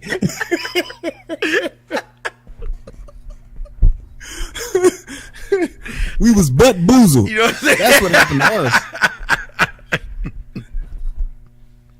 So I want to break it with some humor, because to me this is a deep conversation that the people don't want us to have, from a perspective of I'm thinking another way. And I don't like that, because the other way we're thinking is the way that we've been thinking for years. That's what makes no sense. It'd be different if we were offering some new shit. Right. This is the way society has been for centuries. And all of a sudden, now they're trying to make it seem like what you've thought for centuries, what has worked for centuries, is all of a sudden let's throw that shit let's throw it out. The new shit now is what we want it to be, even though we're not even comfortable with it. Because if you were so comfortable with it, you wouldn't have to keep hiding this shit. Stop hiding it. We have a society that's trying to push on us that being straight, there's something wrong. Being married, there's something wrong. Being with the same person and having a family and raising your kids, there's something wrong with that shit. No, now we've convinced, and for her to say that to that society pushing this shit on people doesn't change it, that's a fucking lie. there wouldn't be as many hoes as it is now if it wasn't for society, television, and shit like that saying it's okay for a woman to be a hoe. It used to be a time, and it was in yours and my lifetime. Yep. Woman would suck your dick. She wouldn't talk about that shit. Damn sure wouldn't put that shit in public. Never. There was a time when a woman wanted nothing more but first to be a wife. There was a time when black bitches wouldn't suck dick. You remember when they used to say, "You want your dick sucked? Better get you a white bitch." Get you a white woman. Yep. And it's like you went from wanting to be wives to being baby mamas and to now being side chicks. What's left? But to believe what this person was saying, that society does not contribute to what people choose, that's what's scary. That's what's scary. You and I, our lifespan have shown that we've seen people go from one thing to the other thing. And every time gays say, "Oh, no, that doesn't play." If it didn't play a factor, why do y'all keep wanting to spread the propaganda? That's bullshit. You wouldn't want to do propaganda if you didn't believe propaganda doesn't work. That's like saying I bought fucking commercials during the Super Bowl, but I don't think commercials during the Super Bowl work. That's bullshit. You wouldn't have bought them. Gays aren't out there having parades and all these people and all this crap because they don't think it will help ingratiate other people to their lifestyle. That's bullshit. They know what they're doing. And the more the devil try to convince you he doesn't exist, there it is. And it's like when you look at the people that have the things that you want, look past that initial thing. Stop looking at being a baller and look to being an owner. Look at the people who have not just more than what you have, but way more than the person you think they got more than you, what that person has. That's where you see the path. That's where you see what you need to try to be, what you need to try to do, where you trying to go. Stop just trying to be the person that's a general manager. Be the goddamn regional director. Be the owner. Be the person that's behind the person that's behind the person that got all of the money and power. So I said, I thought they did the parades to celebrate the liberation of gays. Now, last I checked, I'm really the linguist, and I love the fact that I took so many years of Latin. Liberation comes from libertad, which means free. Who was oppressing? Who was locking up? Who was doing any of these things to gays? For gays to turn around and need to be liberated? I told you what they do. That's why I don't trust them. They use words that they know don't fit their fucking plight. And they want you to actually believe that they're going through the same shit as the slaves. Liberation. Listen to this bullshit. So tell me about the gay country that was held captive, please. I'm going to wait on you to write this. Yeah, I'm going to wait on these gay people who had to and who liberated them. When was the war? Help me out. You can play a social justice, a liberal, a cuck. You can play them with words. I don't allow you to do it. I don't allow any of it. As long as I'm on my show and as long as I have breath in my body, I'm not going to let anybody fuck with words that don't apply. Because the English language was made for a reason. The words mean something for a reason. And the thing that the snake, the serpent, the devil does is come and try to use those same words that you know and love that mean X, and they make them mean something else. And they know that your mind has already been conditioned that this word means this. And now you're going to try to place it on something else where it does not fit. And now I'm going to look at this and think, oh, there's been a plight. They fought for this. They had to be a treaty at Versailles. Yeah. The parades are for the liberation of gays and lesbians. You wrote that shit like it made sense, too. Wow.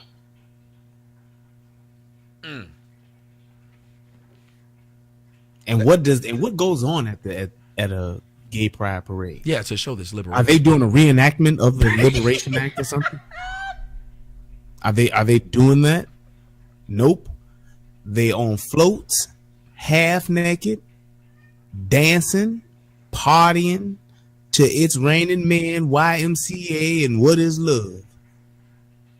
Grown ass men going around, and let me tell you something. There are no bigger sexual deviants on earth than gay men. And the There's literally, yes, goes on. Do you understand the stories they tell? One of the stories that T.S. Madison told was how she fucked a random Puerto Rican dude raw, let him ride her, and then got off of his dick and swallowed the cum. That's the story this motherfucker tells. Wow. How many stories do you hear about gay men just, when they get to the club, they just start fucking? The worst thing about getting a man together with another man is most men are irresponsible. You got two of them together? Hell, it used to be women would at least stop us from fucking them on the first date. We had to wait at least a date 5. We had to do something. Gay dudes, no, we ain't got to do shit but fuck, because we both sitting up there and we're driven by men's mentality. They are the most debaucherous, as you said. They are the most sexually irresponsible. It's men. The man, they don't do shit but straight go to fucking. When you go to a gay man club, all they talk about is how they be fucking on the dance floor. Them two niggas. Wow. And you want to tell me that they needed to be sexually liberated? Liberated for what? From whom? From whom? Yeah. We wouldn't even know you were gay. And then to say, well, a lot of them were ostracized and put into, yes, they were put into clinics. Because if you'll go to the club and just start sucking off 4 or 5 other people, you probably do need to be put into a mental asylum. That doesn't make any sense, especially when you know your community has this whole high-ass rate of something that can kill you, and you still do it? Still doing it. I have a gambling problem. I can admit that's a mental fucking problem. You can't admit that that's a mental fucking problem, that a group of motherfuckers just walk up in a fucking place of we supposed to be going to dance, but we gonna go in there and fuck each other to death? Literally. They had them. You remember that damn senator when they had that thing where they were kicking the damn bathroom stall to go in there and get their dick sucked by random niggas? Random dudes. You don't even know them. You go in, kick the fucking stall. It's a nigga in there ready to suck your dick. Yep. But I'm not supposed to think that there's a mental problem with the individual who would just go in a bathroom stall and kick a fucking door. Y'all can have all the sex you want, make all the videos and movies and TV shows to try and make this shit okay. I'm not going to believe that that's okay, that they go in the bath. I don't think if I went in a woman's bathroom and start kicking doors, it would be weird if them bitches start sucking my dick. I think there's a problem with the bitch. At least men are honest. Tell me if I'm lying, Brian. We know that if we sit there and a woman just do some wild shit and we don't know them, do we think of that woman as normal or abnormal, even if she did it with us? She's abnormal. We are, and if we gonna do it more than once, we'll just label her as a freak. Mm-hmm. That's the great part about, if I look at things and I say, it's not that you do wrong. It's just that you acknowledge it's wrong. That's all I ask. Yeah. You don't owe anybody to not do it. I could sit and gamble all my fucking money away every damn day and tell y'all I acknowledge that I like fucking gambling. That's my shit, dog. If you watch me sit there and now my daughter's not in private school, now she's in public school, now I don't have nowhere to live, now we're living back in the hood, now my daughter's out in the damn street, you're not going to tell me, you know this all started with you having this gambling addiction. You're not going to tell me that? That's what gays want you to do. And that's as I was just going to say that. And that's where the problem is that we'll see that and we'll say it to our friends. We'll say it to our family members. We'll say it to everybody but you. And that is where we have to draw a line in the sand and say, we're not doing this anymore. I understand where you at, but where you at ain't where you need to be, because it's not good for you and it's not good for those that are coming after you. We have to get out of this mind frame of saying this is me and this is who I am, this is where I'm at, and can't nobody judge me. This is what I'm gonna do because I'm proud of me and God don't make no mistakes. We have to get past that and say there are those that will come after me, and what do I want to leave to them? I believe in this that we do right here, right now, because it may not save somebody today, but it may save those or help those that come after me. That's why we do what we do. That's why we have to be better than what we are today, because there are going to be those that come after you. And yeah, you may be in your debauchery right now, but at the end of the day, you got Tommy who's telling people right now, I have a gambling problem. That's why I don't go to Vegas. Because not just his daughter will see this and will understand it, but maybe somebody else will see it and say, you know what, maybe I need to stop going to Vegas. Maybe I don't need to move to Vegas because I can't stop shooting dice on the corner, let alone going to Vegas. For as cheap as those homes are in Vegas, that was one of the things that always scared me. That's why I never went, because every time I look, I was like, man, these houses are huge and cheap. I said, if I go to Vegas, I'm going to fuck a lot of whores and gamble. Because I was in Vegas for just a little while. You know how many hoes I was fucking in Vegas? I was like, these motherfuckers, these hoes is for everybody. And they were. And I was sitting up there like, this is the best shit ever. I was like SpongeBob. Now. He sounds like SpongeBob. Like SpongeBob up in the bitch. And I'm not trying to offend people. But if I know it's not good, me being a parent with kids on 2 coasts, and I can admit that, but still be that parent because I have to. Why can't they do the same? Why do they think that because they're in a position, it must be validated? I hate that idea. We get that from black women, that they believe because they're in that position, we must validate it. No, you actually can be in a position, deal with what you're dealing with, but still acknowledge it's not a good thing. All those women, no matter how many kids they have, when they come on my show, what do they say? They're not having any problem. Next thing you know, what are they begging for? Money. But I thought you didn't have any problem. There's a video. I'm going to do it tomorrow if I get enough time. There's a black woman who lost her case on one of these TV shows because that dumbass black bitch, when the Judge Mathis said, how did you expect her to pay you back when you were loaning her money in the first place? Why did you even think that? I mean, you knew she was broke.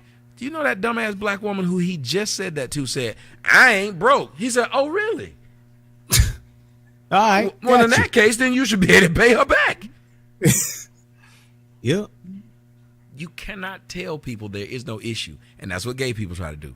Tell you there's no issue, but then want sympathy. That's why that bitch said, I wouldn't wish this on anyone. Bitch, you want to tell me there's no issue, but then turn around and say you wouldn't wish it on anyone. It's either one or the other. Right. And the female version of you, Tommy, would move to Vegas and then justify moving to Vegas and saying, well, shit, this is my life. I get to live what I need, the way I need to live. And it's all right if I go to the casino every once in a while. I know I got a problem, but my kids is all right. They ain't wanting for nothing. You on Section 8 and you getting a check from the government, but your kids ain't wanting, they ain't wanting for nothing. Us straight.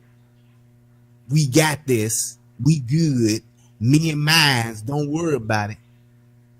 But you in Vegas gambling what you do have away because you're selfish, where you could be giving your kid, your children, a life that is 10 times better without government assistance, without us that's working every day paying for it. You wouldn't do that because you want to go and do what you want to do, which is gamble. And you know you got a problem. That's why I spend so much money. I spend more money on my kids than I spend on me. And then people wonder why. I said, because I beat them fuck around and gave it to a hoe. I've never understood that. Why hoes think it's okay for me to give the money to them. This bitch talking about she a grown ass bitch. I can't afford to pay this. I need money to do this. So I'm supposed to get this grown ass bitch something, but I'm supposed to watch my kids struggle. Oh, you spoiling them kids, bitch? I'm spoiling you. You're an adult. So if I can spoil you, I damn sure need to spoil my kid. And women get mad at me when I tell them that. You know how many women have stopped dating me because I told them, I said, I can't do that shit for you if I'm not doing it for my kid. Exactly. When I have women say, how do you think dating long distance will work? I said, bitch, how do you think me being a parent long distance work? If you think it's okay for me being a parent long distance, then I shouldn't have to see you more than I see my kid. I've watched girls see that I see my kid in January, then see again in March. And they have no problem with that. But if I'm dating you and you just a bitch I'm fucking, if I see you in January the 12th and I don't see you again on January the 30th, you say you got a problem. So you was okay with me being a parent every 6 fucking months or every 4 fucking months, but I couldn't be your boyfriend when there's been other niggas who fucked you. Guess what my daughter has not experienced? Another damn daddy. You've experienced other dicks though. But you're asking me to give you more time than I give my kid. That lets you know how selfish women are. They really will ask you to do this. And they'll turn around and say, yeah, well, I wish my daddy would have been around. I wish my daddy wouldn't have put that other bitch that he moved into the house before me. I wish he wouldn't have chose that other woman that he went with after that other woman, after that other woman. I wish he would have stayed with my mom and we could have I'd have probably been better off. But the same exact thing you grew up without, you don't mind depriving this man's own daughter growing up without because it serves you. They do their own kids that way. They wish they had a daughter, but a dad, but they'll fuck a nigga that they know ain't gonna be around, and then they'll turn around and say, "Oh, my kids are straight." No, your kids ain't. I turned out all right. Right, you grown and you still complain about not having it. Absolutely, man. I could keep talking about this all night, but I literally haven't eaten, and I have food. I need to go and I gotta actually make it. I have a combination of food that actually is in there, plus I gotta make it. But I'm just making spaghetti, so it won't take that damn long. But I shouldn't be eating spaghetti at 2 a.m. because I'm fucking 41 years old and I know how my stomach works. But I gotta eat something. So gotta eat something. I gotta eat. So I want to thank all of you guys for being here. But I definitely want to thank you, Brian, because I think you bring out the best in me, dog. Hey man. I have been waiting on this for 2 weeks. I was telling my wife the other day, I said, this sounds crazy, man. I said, I can't wait for this nigga Tommy to get back. I said, so we can do this show. It's like, man, I really like just got a whole different level of appreciation for being able to do this with you. And that's just like when you was telling me, like, hey man, you think you can do the show yourself? Hell no. This is the fool and the whore. This ain't no me without you, Jack. This is what we do, and this is why we do it. This is why it's so special, because it's us, and it's all the people at Soto Nation, everybody that stayed up, that hung out, those of you that crossed over from TNN Raw 2 and came over to this here. I appreciate they came, you guys. and all of them didn't come, but some of them did. So some of them did. We is a work in progress. We working on it. He's working on it. But I just want to say thank you, man, for this opportunity. I appreciate you, man, still doing this, man. And man, I love this just as much as you do, brother. And to everybody that supported, all the moderators, everybody that's just been a part of this movement, thank you for your time, your energy, and your resources. The phone calls were great. I had such a great time, man. I did too. We did this 5 hours, and we could have done it for 5 more.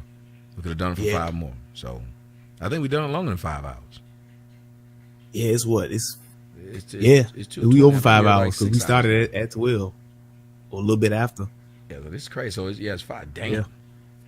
Man, we put in the work. So thank all you guys for joining us. If you guys would like to do something financially, that would be nice, but you don't have to do it. This is we are a work of the people, for the people, and by the people.